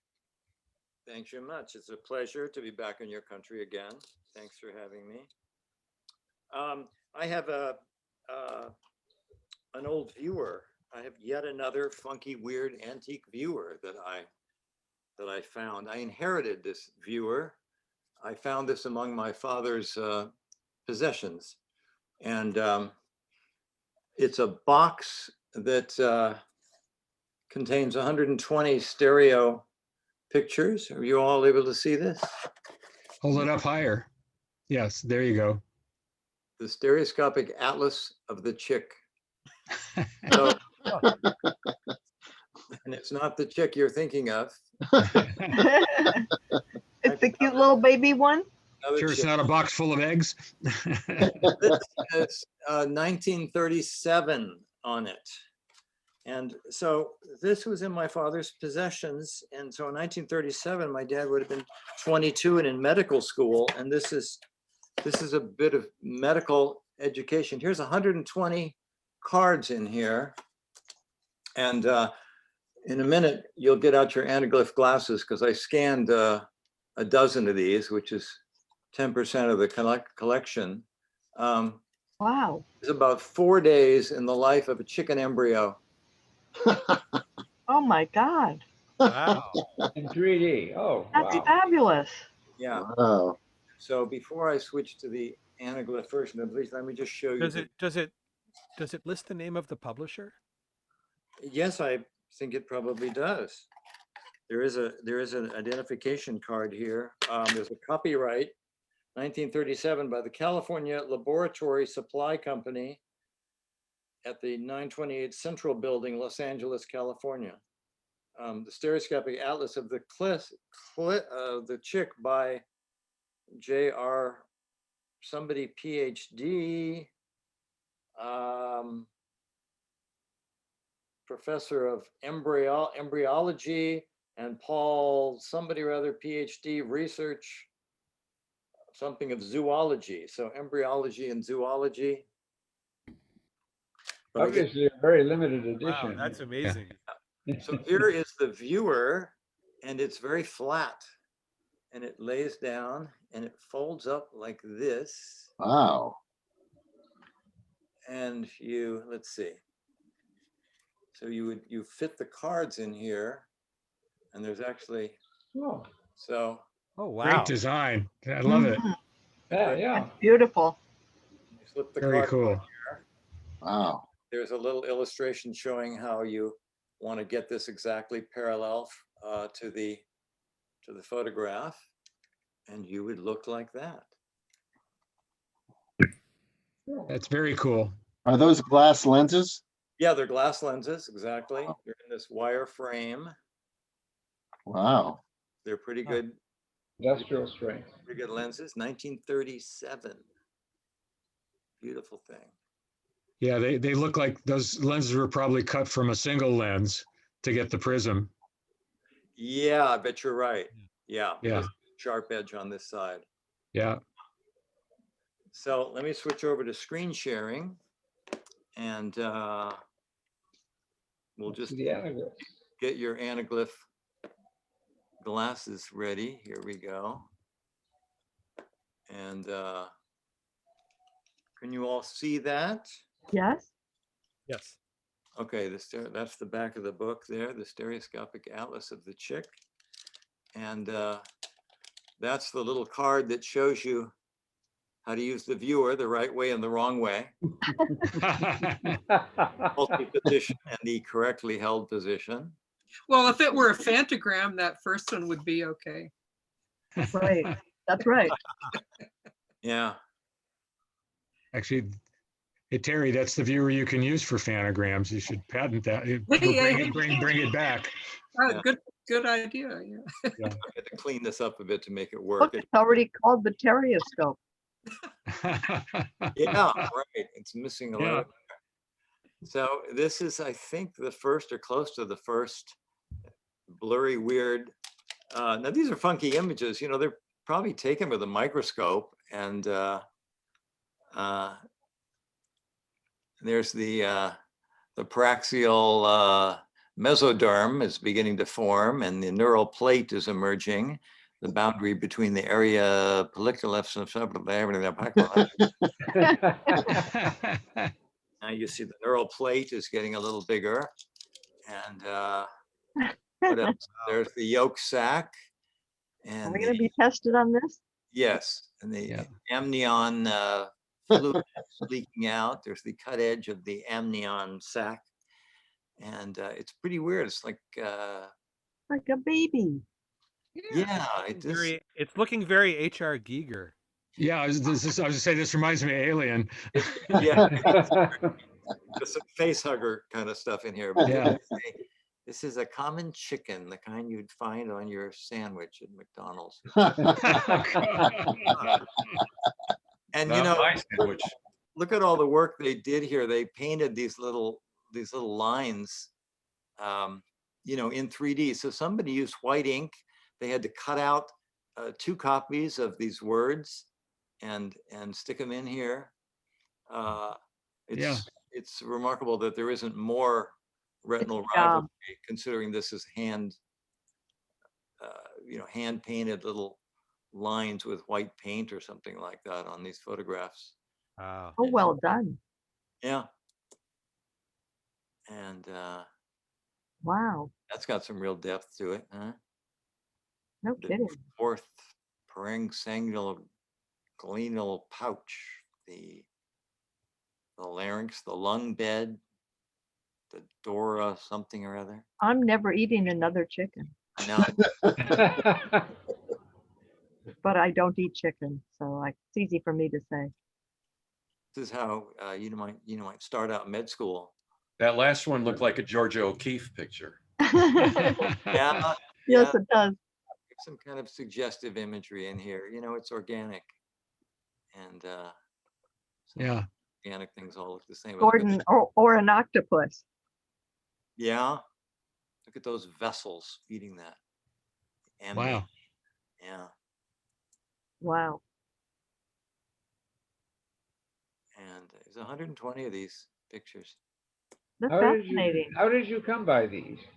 Well, I found this among my father's things. I inherited it. I mean, he was in medical school in the 30s, so must have been part of his education as a young man. He probably looked at this stuff, but I literally found it among the things around the house here. And so fantastic that your father kept it. Yeah. Yes. Yeah. Why not? Why would you get rid of it? Yeah, it's an item. I also have his original microscope. I have a beautiful microscope in a wonderful case, and it's also from the 30s, 1930s microscope. Interesting. Yeah. Just a couple more here. I think this is the last one. It's quite sculptural though, isn't it? It is. Oh. Yeah. Well done, Chris. I made an ending. Just Thank for you. all of you people who do eat chickens, do you know that they don't, that when they grow, when they breed chickens, you know, they don't keep the males. Was that right? Because they only want to egg Yeah, laying. they don't. They only you want can't egg laying. use the male. That's pretty much anything you eat has to be castrated. Oh, no, these are not castrated. Yeah, chickens aren't, but everything else is. How do I It used to be my job. I grew up on a farm. Oh. I will say you Almost everything I did involved ripping need at least balls one off male. animals. Sorry? If you're breeding, you need at least one male. Yeah. Yeah, well, most of that stuff we got in a tube and in liquid nitrogen. That you bought from lay an egg. How do I stop sharing? Am I still sharing? That was you're still sharing. Click if you go down to the Where's my panel, click, there should be a red button that says stop panel sharing. isn't lighting up. I don't know why my panel isn't. My Zoom panel? Yeah. Oh, I wasn't in Zoom. I was in the viewer. Okay. Uh-oh. Stop sharing. You just segmented. You did. You went to iStrain. You know, I took embryology in college, and one of the hardest things was the first thing you had to do was peel an egg without taking the membrane off. Oh my God. And then watch the chick develop from there. We'd get fertile chicken eggs, and we'd candle them first to make sure they were growing. Then we'd peel the egg we'd have to peel it real carefully, and then it couldn't get too hot, but it couldn't get too cold. Wow. And then we'd pour adrenaline on the egg to watch the heart start to beat faster. How long did you keep them alive? As long as we could. Which was how long? Usually it wasn't for more than a few days. Wow. Well, that was great, Chris. Thanks so much for sharing that. Yeah, Very interesting. Pleasure. It's a wonderful discovery to make. You know, there are stereo card sets on almost anything you can think of, and some things you can't think of. Yeah. Yeah, I would never have thought of that. Yeah. Well, thank you. Thank you, Chris. Appreciate it.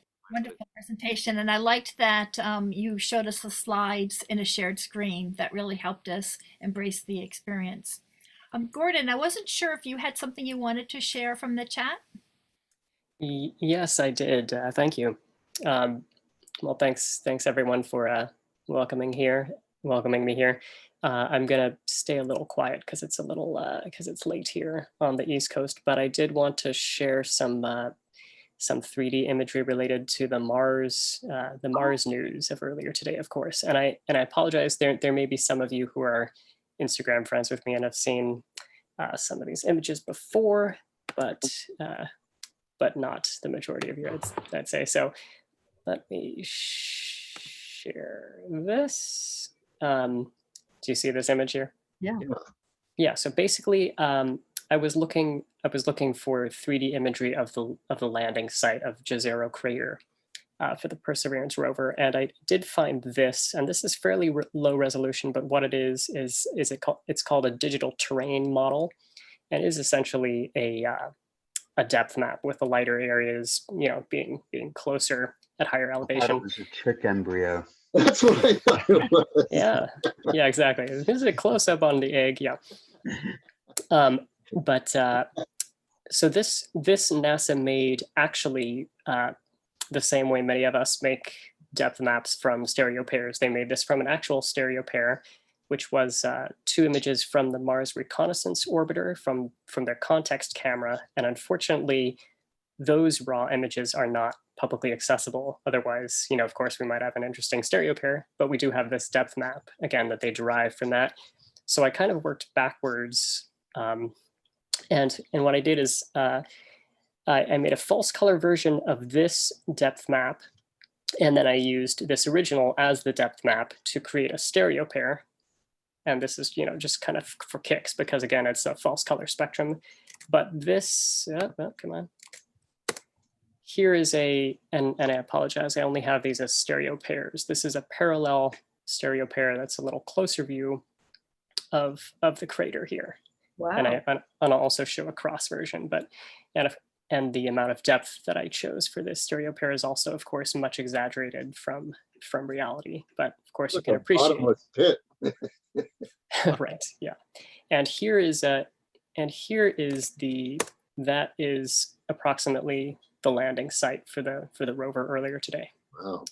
Oh, So you can, and of course in 3D you can appreciate more that, you know, this channel to the west, you know, was once a river that you know, broke its way through the crater wall and then filled this with a Was the lake. plan to land on the plateau or the valley underneath it? No, in this circular area, which is inside the crater. Oh, that's a cloud. I thought maybe that was a plateau. I see. Okay. No, yeah. Again, this is exaggerated. And here's a cross-eye version too, for any of you. That's and the. Wow. So it actually landed in the crater?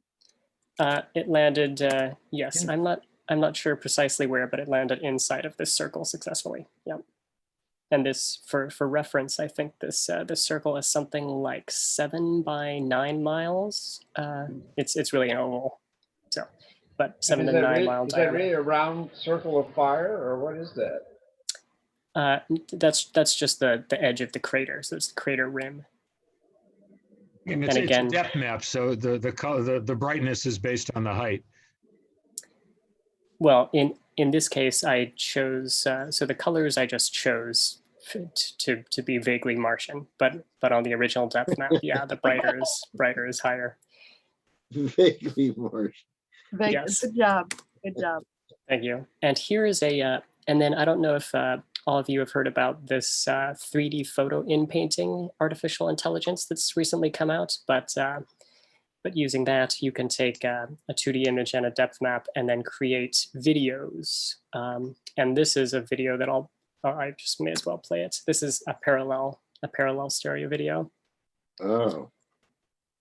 And it's difficult to make actual 3D videos with this AI I was mentioning, but the one thing you can do is make a horizontal panning video. And then from that, I extracted and created this stereo video. Wow. And here's the cross-eye view, if anyone wants to see that. And here is this is in parallel again. This is another possible video you can make with that AI. In this case, it actually oscillates between depth and now it's flat.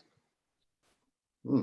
So as you zoom in, you get depth, and then it's kind of, that's a limitation of the idiosyncrasies of this AI program. But this is another video you can do, and the cross-eye version of that is here.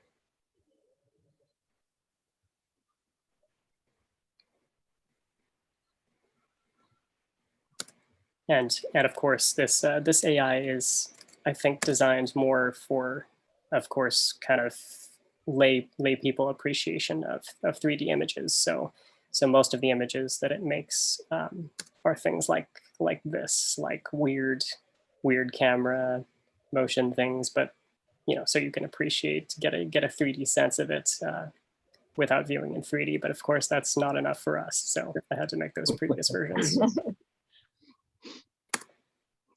So yeah. that's what I spent some time. That's what I spent some time doing recently to in honor of today's Roverland. Very good. Well, thank you. Thank you very much. Sure. Yeah, and just great timing for today. How many people did see the landing? Wonderful, wonderful. Thank you. Awesome. All right, up next. Are there more digital, I have a question about that. Are there more digital depth models, the terrain models for, let's say, Mars and the moon and etc.? Yeah, there are a bunch. I mean, they don't. I don't think they release all of them on their archives, but I've used several super high resolution terrain. They're either called digital terrain models or sometimes digital elevation maps. Yeah, And I've DEM, digital elevation models. Yeah. yeah, and if you search their archives, they're basically random ones that come up. But I've made some similar images and videos from from their images before. So the moon is mapped in that format. I would guess so. Yeah, has to be. Yeah. Okay. Cool. Gordon, do you think that maybe at a future meeting you could give a demonstration of the process for taking these depth maps and making the images? You mean just making a stereo pair? Yeah, making what your process was for this. It might make an interesting mini workshop. Yeah, it could. Yeah, it could certainly do that. But I think that that already is covered in some YouTube videos if people are interested in that specifically. But I could walk folks through it as well. Yeah. Great. Wonderful. Thank you, Gordon. Yeah, thank you all. Up next, we have Jim Long. Jim, would you like to present? Jim. Can you hear me now? Yes. Yeah. My computer died, so I'm on my phone just to get back, and it's still rebooting. I haven't had the blue screen of death in. Jim, would you prefer to skip a few people so you can have your computer back up and go a little bit later? Coming up, it's almost up now, so yeah, give me just a few minutes. Okay. All right, we'll come back to you. Sounds great. Wonderful. Next is David Struckman. Okay. I'm going to ask Valerie to give me a small indulgence. I have two items, but they belong together. And I also have a screen share. So most of us are probably shooting with Fuji or Panasonic 3D cameras, and obviously no new 3D cameras are being made. But there was one other, I'll call it a 3D camera that was made back then. This looks kind of fuzzy. Maybe if I get brighter, you'll see. I had one of those. Yeah, so this is back in 2011. So all of you, or many of you, maybe all of you have heard of the GoPro, action cameras. And they're small. They were meant mainly for video. But back in 2011, this is the GoPro Hero 2 model. So around 2011, while 3D was still more popular, they came up with a housing that would hold the two cameras and this orange connector in the back. The cameras happen to have a multi connector in the back, which they took advantage of. And that perfectly syncs the two cameras for shooting 3D. It has a 35 millimeter lens base. The effective focal length is about 16 millimeters, so it's very wide angle. And I shot with this for a little while. There's some things I really didn't like about it. A lot of the functions of the original Hero 2 are disabled in the 3D mode. And one of them is just plain old still photography. They really had video in mind, although it turned out I could do stills by going into the interval mode, and I'd set it for like 60 seconds and start interval mode, take a picture, and then stop it again. And that way I could take stills. Just recently, I upgraded to this. In 2013, so 2 years later, I guess 3D was still popular enough that GoPro gave it another go with this housing is made, again, it only works with the GoPro 3 Plus, Hero 3 Plus Black Edition, not the white edition, the Hero 3 Plus Black. And again, it's a housing, 35 millimeter lens base, the orange connectors, but this one gives you, I think, more of the full functions of all the different functions. So you can just go into, because I'm basically a still photographer, not a video photographer. This one I can go into still mode and take still pictures without going through extra gyrations. They also, in this version, in the old version, you had to take the 2 SD cards out, upload them, or use 2 separate cables, upload them separately. On this, there's on the side of one of them, there's a micro USB connector, and they had a special cable that has 2 USBs coming out the other end, and you can transfer both the right and left images through that cable into your computer. So that's very handy, and also charge both cameras at the same time if you're in a different mode. And as a few examples, if I could share my screen, I've got some pictures. Let's see if that works. Can you see that? No. Okay, so that's a fisheye picture I took just a couple days ago looking out of our breakfast room window. This was taken earlier today by Susan at the duck pond in I think it's Inglewood Cemetery. I may have the name wrong. No, that's right. Yeah. And that's because earlier today, we both got our second dose COVID-19 shots. And this is a shot Susan took of me getting shot. Got them in the graveyard? No, the graveyard is literally across the street from we got these at the forum. Okay. We went to the forum for shots. And the cemetery is across the street from the forum. So afterwards we went over there. This was a couple days ago. This is a lava lamp. And I must have literally been like 8 inches away. It's just amazing how close you can get with that wide angle and the 35 millimeter lens base. And there's just another shot Nice. in our backyard. And that was just a few examples of, the very wide angle that's capable with this camera setup. So I'll leave it at that. I'll be happy to answer questions later, unless Valerie says I have a little time now. You're muted, Valerie. Yeah, I think we're doing good on time because we just have about 3 more people after you. So if people had a question right now, it's saying. I have a question. Sure. David, I used the earlier version. Yes. Shot a lot of stuff with it. And then when I went to edit it, I realized that there was a horrible vertical misalignment that was so terrible with everything that I shot. I had to scrap everything because the housing was not molded correctly. And one camera was looking up about 5 or 10 degrees. And it was so disappointing because I must have shot 60 hours worth of stuff while I had the camera. I didn't own it, I borrowed it. And that was all video? Yes, it was. Oh. Yeah, I mean, I haven't, I'll have to double check. I think these are aligned much better. I think hopefully you got one that was way off. Although I've only been taking stills and I run them through Stereo Photo Maker. So, yeah. No problem there. But I don't think it's doing too much vertical correction. I'll have to double check that and get back to you. Thanks, I'm just curious.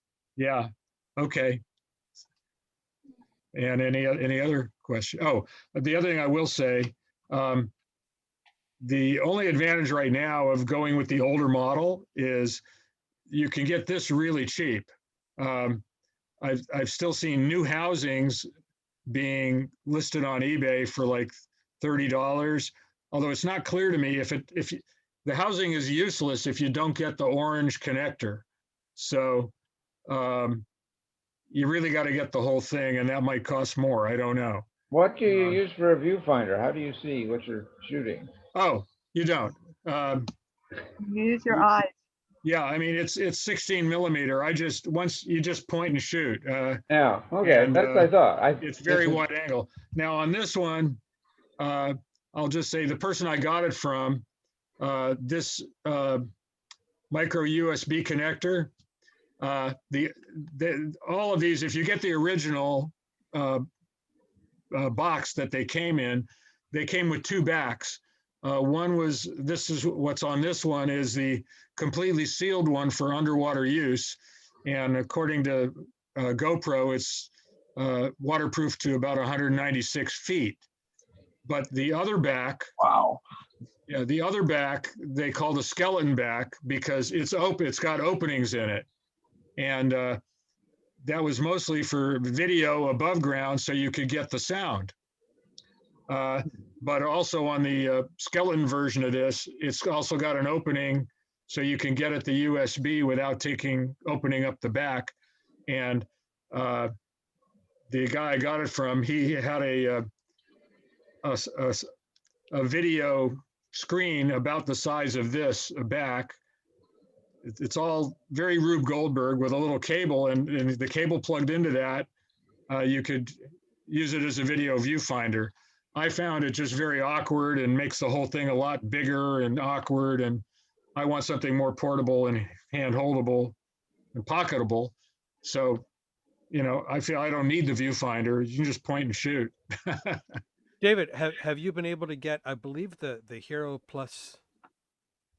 3 Plus Black has built-in Wi-Fi, and you can actually have it transmit over Wi-Fi. Yeah, it does have Wi-Fi. This button here is to turn on the Wi-Fi.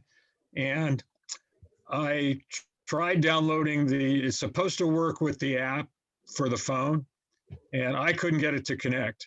I may be doing something wrong. They also make a separate remote, which I might take a chance. Here's a tip. I have several cameras that have Wi-Fi. Yeah. Go into airplane mode first, so it's not running as a phone. Oh, okay. And then try the Wi-Fi. Okay, on an Android phone, that, you know. Yeah. Okay, I'll give that a try. But theoretically, that should. I don't know if you can see anything through it with that app, but you can fire the cameras with the app. As far as I know, I haven't been since I wasn't able to use it. I don't know. Right. I don't remember with the 3 Plus, but I think that was the first one where you could use your phone as a viewfinder. Ah, well, I might have to try harder. I've only had this model for like a week, so haven't had a chance to play enough with that. Awesome. But again, this one, you know, again, you can still get them on eBay and stuff, but they're a lot more expensive. And even just the case alone is probably costs more than you could get 2 cameras and a cheap case for the older one. But it is a lot handier, and you know, whatever all the mistakes they made on the earlier model, they seem to have, you know, gone a lot farther on the second one. And unfortunately, I mean, this is a Hero 3 Plus Black edition. They're up to Hero 3.9, or Hero 9 is the most current model. But unfortunately, after this one, they never did another 3D. So 3 Plus Black is the last one you can get. Thanks, David. It was nice seeing the 2 versions, and also the images you took with looked really clear. The color was beautiful. The image in your back. Well, I will say all of those, that's not the color just the way it came out of the camera. but the picture quality is good. And Eric, thanks for the airplane mode tip on the phone. That might help others when they run into issues like that. So that was good to pass along. So I've just found with a couple of my Wi-Fi enabled cameras, they don't connect until I go into airplane mode and then re-engage the Wi-Fi. All right, I'll have to spend some time with that. I'll let you know. Do you have one of these, Eric? I don't have that one. I have okay. I have one. I have 2 that I use. I put the external screen on it as well. Uh-huh. I just found that I still have it, and I could change I use back. it to start and then I take it off. Oh, okay. Well, what I'm looking for is another. The one I have is glued to the skeleton back, so I'm looking for a loose skeleton back by itself. So I can take advantage of some of those things easier. Yeah, if you ever saw the video I did off my stand-up paddleboard. Okay, yeah. Oh yeah. That was done with that camera. Well, that was, again, I think GoPro mostly had video in mind when they made these cameras, but, I'm not a video photographer. And this one, at least for stills, is much, much easier. Although it is possible with the earlier one. I did plenty. You can do it in interval mode. Awesome. Wonderful. Jim Long is up and running. I just want to mention who's coming after that so you can be aware. Then after Jim will be Bob Forte, and then Eric has something to show, and then after Eric, Abraham. So if you don't have your name on there, please add it to the chat. So I'll turn the table over to Jim Long. David. Can you hear me? Can you hear me? Yes, we can hear you, Jim. I'll have to do a quick update. I'm on my phone and I'm running out of batteries on that. So I was going to update that picture. Those pictures I found in that book. Those were not my conversions. So I was looking at it in real fine detail, zoomed in, and they were good conversions, but they were different. I could see differences in certain areas. And I went, must be David Bruder maybe that did those, or Birder, or what? How you? Birder. They were very good. They were different enough to. There weren't copies. I was very pleased. Gives us faith in humankind. That's it. Thank you. Okay. Oh, wonderful. Okay, thank you very much. Next up is Bob Forte. Swarth. Hi, Swarth. Like Swarthmore College, that's what I always tell people. This won't take long. I'm going to show you if I can, wait a minute, share, optimize, clip, share. Okay, you see that? Yep. All those cards. Basically, Sheldon Aronowitz and I were always sharing different things, and he was, of course, massive collecting everything. And these are 40 of a lot more of these Kenner See a Show cards, which went in this cheap little viewer. But he said, hey, we could make a poster out of that. So I made this poster for him, which he had hanging in his apartment. I never, but it's mostly awful television shows. But let's see, there's Mr. Magoo, and you remember Clyde Crash Cup? No. Oh yeah. There's Joe Palooka, Dick Tracy, and I have taken some of these, which I can't show you now, and made them so I could view them, or blew them up and put them into a viewer so I could see them. I have the viewers for these things, but that could be for a future meeting. But the thing is, they're all, the depth is really very exaggerated, but which I like. But the thing is, I love drawn animation stuff in 3D, primitive. I love the earlier presentation with the little puppets that I can't remember his name now that he did, but this is my speed anyway. So there's 40 of these on this one poster, which I made him a JPEG, and he sent it to Costco, and he made a poster for $7, something like that. And that's all I have to say for today. Very nice. Oh, thank you so much. Any questions for Bob? Yeah, I have a question. Why bother? Why bother? Bob, I have a short question. That video that's behind you, is that New York? Yes, that's the view out our bedroom window at the beautiful snowstorm we had a couple of weeks ago. Today was supposed to be a big snowstorm like this. It snowed, but no big deal. Thank you. That's the view up Broadway. Columbia University is way off in the distance. Not that far, like 8 blocks. And you are where are you? I'm in Los Osos, California. Yeah. No snow here. No snow. Abe, Yeah. What's your background? My background? Yes. Yeah. My background in what? Oh, my background. Hey, That's, that's Yeah, the building. background in 3D. Okay, well, here, I'll just get out of the way. That's a 1921 school that has been abandoned for about 40 years. And there's no roof and there's no floor. And if you walk in there, you could literally fall through to the basement. But it's great for shooting 3D. That's a 2D shot, but that's in Pozo, California. And where? Pozo, California. It's in the, let's see, the eastern portion of San Luis Obispo County. Haunted.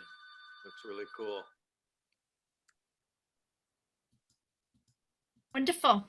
We have 3 people coming up next. We have Eric Kurland, Abe, and also, I'm not sure if I'm going to pronounce the name correctly. Is it Alicia? So, Eric, would you like to go next? Sure. Let's see. Earlier, Lawrence was modeling his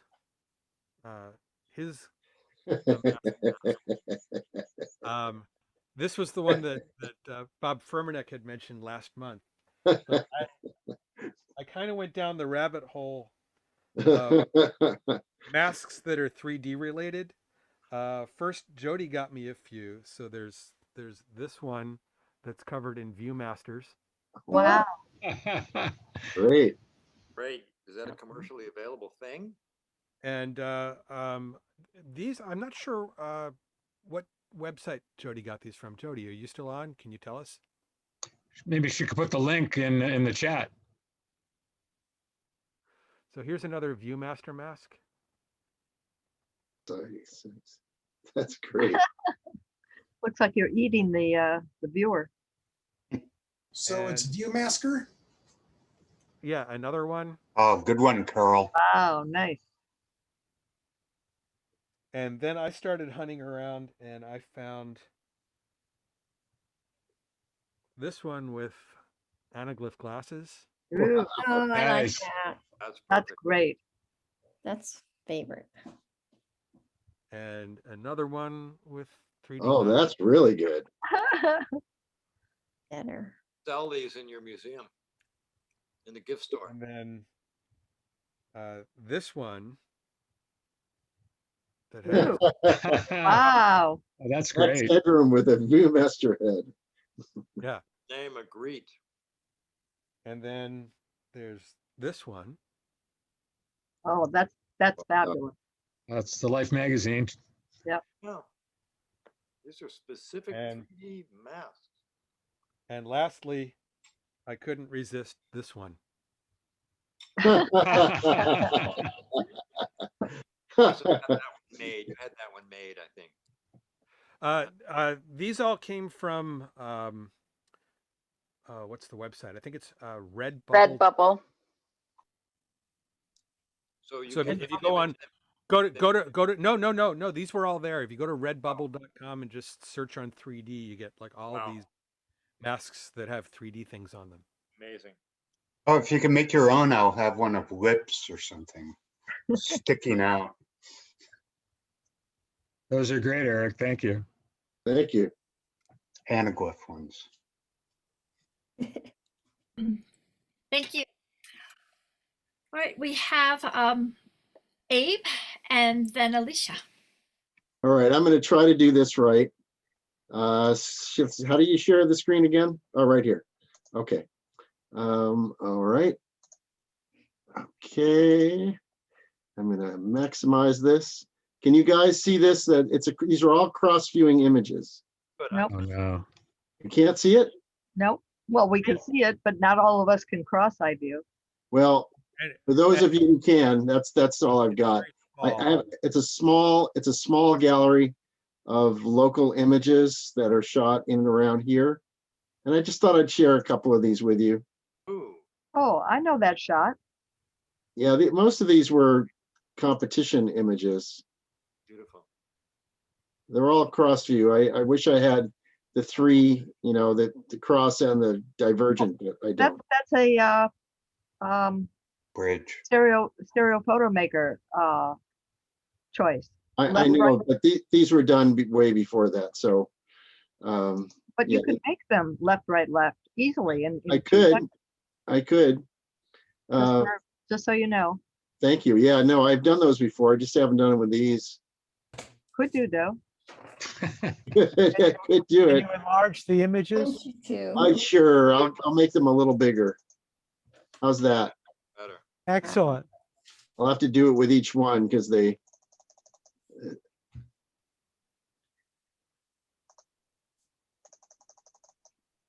This is when I first started shooting digitally.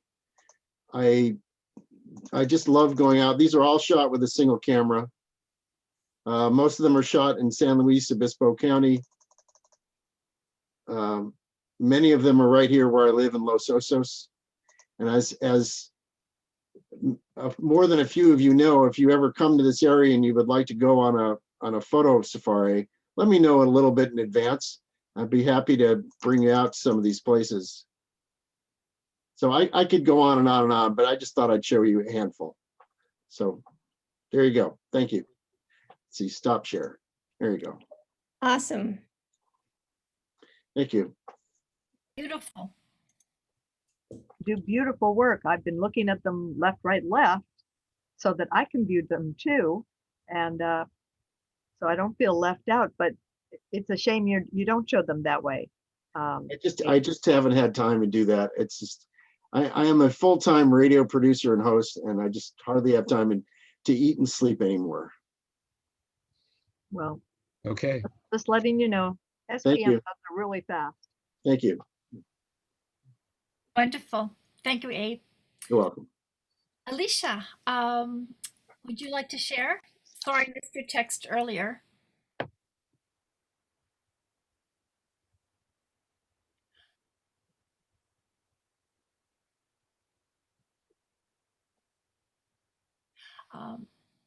Alicia, I think You're muted. You're muted. Lucky you guys, right? All There right. we go. Yeah. All right. So I got a bunch of I got like boxes and boxes of just like slide mounts from what's called Jim Golden, like a while back, the last time I went up to like Boston to see all the Boston boys at like Ron's house and stuff. And so I got like all these different format like for everything. And then like there were these mounts that had this thing in it, and this is a light block. This is a totally light proof, light blocking. It's the thinnest piece of plastic that I've ever seen that has the most amount of light blocking, and I don't know what it's called, and I need to know what the name of this is. And it's for mounting stereo. This one is like for a Nimslo mount, whatever. And it was like I don't have the box of slides here with me. I left it at like the Penumbra Foundation thing that I hang out at, and like it's amazing. It's incredible, and I need to know what the hell this is, and I don't know. I think I know what it is. It's you put it in between two pieces of glass, and you put. What's the name of the material? Oh, what's the? I don't know. What's the brand name? What is Oh. this called? How do I get more of this? I think I can help you, maybe. Thank you. I'm pretty sure those were made probably at least 20 years ago or more by Hugo Device in Holland. By who? Hugo Device. It's a DE. He's dead, but his son is still around. Oh, the one Jerome. Okay. Jerome Device, and whether he still has them, I don't know. And they were never really sold in any kind of quantity here. I don't know where, maybe John Golden had thought of importing at the time, but they are a mask. They're meant to be sandwiched between glass, and they have no alignment, anything. If it's for people that really know how to mount, strictly. Oh, I actually just thought it was just for like, I actually thought that you added it because the way that they came actually with this is like a Nimslo mount. This actually came with a cardboard Nimslo mount. So I thought that you mounted the slide and then put this in the projector. just to mask the light, just in No. case there was light bleed. So this is actually just for that. No, this was an alternative to an aluminum mask. This is an alternative. Yeah, So that's what I'm saying. you This were is- meant to tape the film chips to that directly.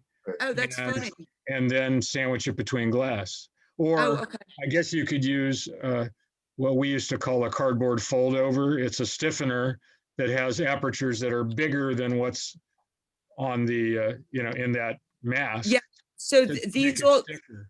these all came. I did like I thought it was for mounting purposes and then like for light blocking purposes afterwards, and I have them in different sizes too. Like this is the Nimslow. Yeah. I have it. I'm sure I have it in realist. And I think I think the one advantage to it was I think he made a lot of sizes that were not available in the aluminum masks that we were all using at the time. There were basically 3 realist sizes, distant, medium, and close up. Yeah. And there was a Nimslow size, and there was the 7 sprocket European size. But he made some that were reduced height and different cropping formats. Yeah. No, I got a bunch of like weird stuff. I got like just like weird. I got like even like keystoning ones. Yeah. Well, those are yet another product that somebody else made. Yeah. No, I got a big box of slide goodies, but this was like the one thing. And like, of course I could just call up John Golden, but I'm like, too lazy to even like look up a number lately. So like, that's why I'm asking you guys, because this is actually incredible. I've never seen anything this light tight. I mean, like, look at this. It's like, hold on, I'll go on the wall. It's like, it's paper thin. It's nothing. But it's some kind of black plastic material that's totally opaque. That's what I figured out so far. Exactly. Yeah. That's why I was just asking if anybody knew the name We've brand. got some here, but I've never used them That's- because Oh no, it's incredible. It's absolutely incredible. I'm using it for so many different things, and like my boyfriend's stealing it. It's like I'm saving the chips that fall out. I'm sending it to people that like make stuff also with me, and like it's one of like we're all amazed. We're all incredibly amazed at this absolutely perfect material to like block light. It's perfect, and it's probably waterproof. I don't know, but so it is. so It's plastic. It is waterproof. so wait, time out. So who's the because I know the name that you're saying. Just put it in the chat. I'll put it in Hugo the chat West? right now. Alicia? Okay. I put his name in the chat. Oh, okay, cool. Yeah, I already put it in the chat. Thank you. You had it wrong, Steve. WIJS. It's JOR. WIJS. Yeah, but Who no, asked if I know Jerome Jeff wrong. Berliner at Penumbra? Yes, I know Jeff Berliner at Penumbra. Who's asking? Who's I don't think Bob? his son is named Jerome. It's not Jerome, it's Jerome. Oh, Jeroen. That's what I That's thought, not Jerome. that's not the guy who has that stereopic site. That's the like new Ferio type of site. No, that's someone else. That's not him, right? That's someone else. Okay, good. Thank you. That is great stuff, though, especially for blacking out windows. Oh, it's absolutely unbelievable. I've never found anything like it before. I just put a link in the chat. They still have a website at device3d.com. Ooh, analog. They Yeah, have analog supplies. I didn't see those there, but you could try contacting them through their website. Yeah. I that's just put it in Thank you, also. dude. Yeah, the Yeah, no, bombing this is dope. This is dope. Thank you. Awesome. Now, Alicia, I wanted to ask you, at the last meeting, you mentioned that you have people that might like to enter the bee competition if there was a prize, but you just... What's the bee competition again? That is people entering the stereo competition, but are new to photography. So they're your members. And when I did provide a prize a couple months ago, you were interested in that, but just the way it happened, there wasn't enough notice to get your possible people involved. So I was thinking, do you think you have a handful of people that would like to submit into the B category if there was a prize? how much are you calling a handful? Because if you want a handful of people for me, I might deliver you like 50 people. I might deliver you 16 people. They have to be members of our club, guys. Well, you got to make sure that you have some sort of like discounted thing for this thing, because like not everybody's going to be spending $30 to do that. You know? Hi, David. But like seriously, if you guys want, because you guys do competitions, a lot of people are very competitive. A lot of people are good enough that they should be noticed. And I like your club. I love you guys. So I would pimp the shit out of you like I did like Stereo Club Tokyo, where I got more girls at a meeting than boys ever in the history of stereo anything, probably. So it could even go a little overboard if you don't want that many people. It's really about just making sure that you have something that's like a price point that everybody can afford to enter. And you let me know like at least like a couple of days ahead of time, or however long you want to give me notice, so I can like make posts on like Instagram or whatever. Well, but a lot of people would be interested. The $30 club membership goes for the whole $30 year. $30 steep for entering a club competition. If you don't want, do you have something? It's 5 competitions though. It's Five five competitions. plus the image of the year. That sounds like work. Plus you get a newsletter. That's right. I mean, like, I love the newsletter. I'm okay. You're not selling me on this. You're not selling me on this. You're selling other people. It's actually 6 competitions if you include the image of the year, which means it's only $5 per competition. Okay, can you do it that it's $5 per competition? No, you have to join for the year to do it, but then you're eligible. That's what I'm asking. So there's not, it's not going to ever be piecemeal like that. It's always going to be like that. Okay, that's fine. It's actually, we're actually a club. We can start doing financing. I understand that, but there's a lot of clubs and there's a lot of there's not like a lot of I don't want to say there's like a lot of like monetary club competition, because like everything with club wise, like I mean like Stereo Club Tokyo, they're like they do a meeting so long that my phone actually fucking like melted, and I couldn't even tell them because my phone melted after 2.5 hours. It's ridiculous. So there's it's not. That last meeting did go on real long. Yeah. Oh, did they really? It was 3 hours. 33 people entered. How many pictures? 3 pictures each. So it's over. I gotta say, I personally pimped their meetings really hard. I like email people like, you know, like 5 days beforehand, a day beforehand, like anybody new that I can find. And I pimp them like it's my job, honestly. And yeah, I got them a lot of people from that. And it's a great club also. And they got, who else is gonna do a meeting that long? Like, dude, they're amazing. That's insane. Speaking of long meetings, we are coming up on 9:30, so we probably should end the formal meeting and and go to informal. Chatting I have one question for Valerie. Yes. I thought you were going to have some great show and tell today. Oh,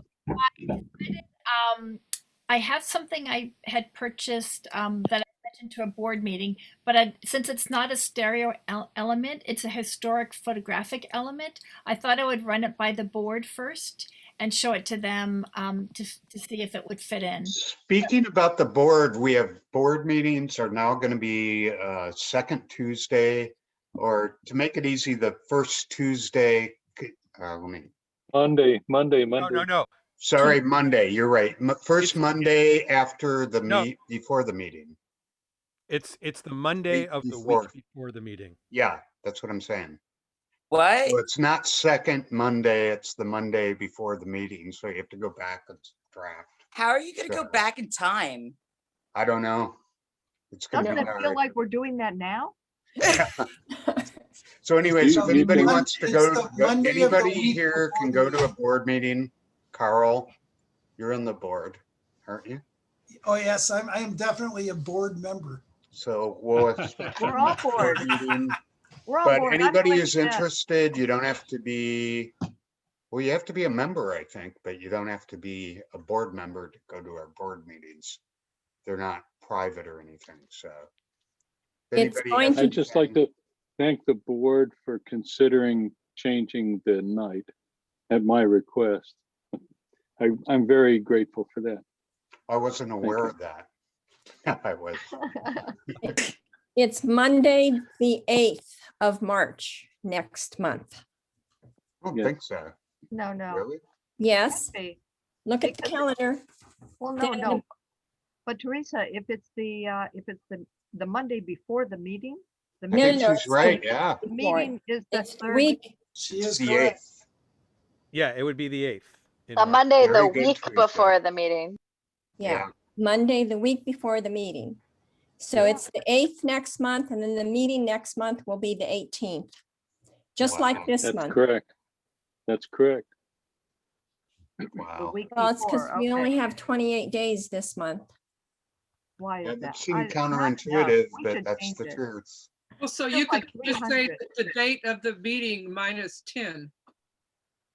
Is that the Bingo. reason of Anyway, Valentine's Day and President's Day can never be the same day? I Yeah, there looked you that go, up. Steve. You could just say the board meeting is 10 days before the meeting. I just That's what said, Terry just said. Yeah. that works as well. Well, This is why I that's can't get people to confusing. pay $30 to join your club. That's right. Oh, come on, Alicia. Oh, she's right. Well, good night, everyone. You're I'm out going of to here. bed. Okay, Night, the rest of the Susan. meeting See you is one of these days. informal. This ends the formal part of the meeting. Thank you, everybody. And Eric generally takes care of the after meeting festivities. So Eric, take it away. Thanks, Is it Steve.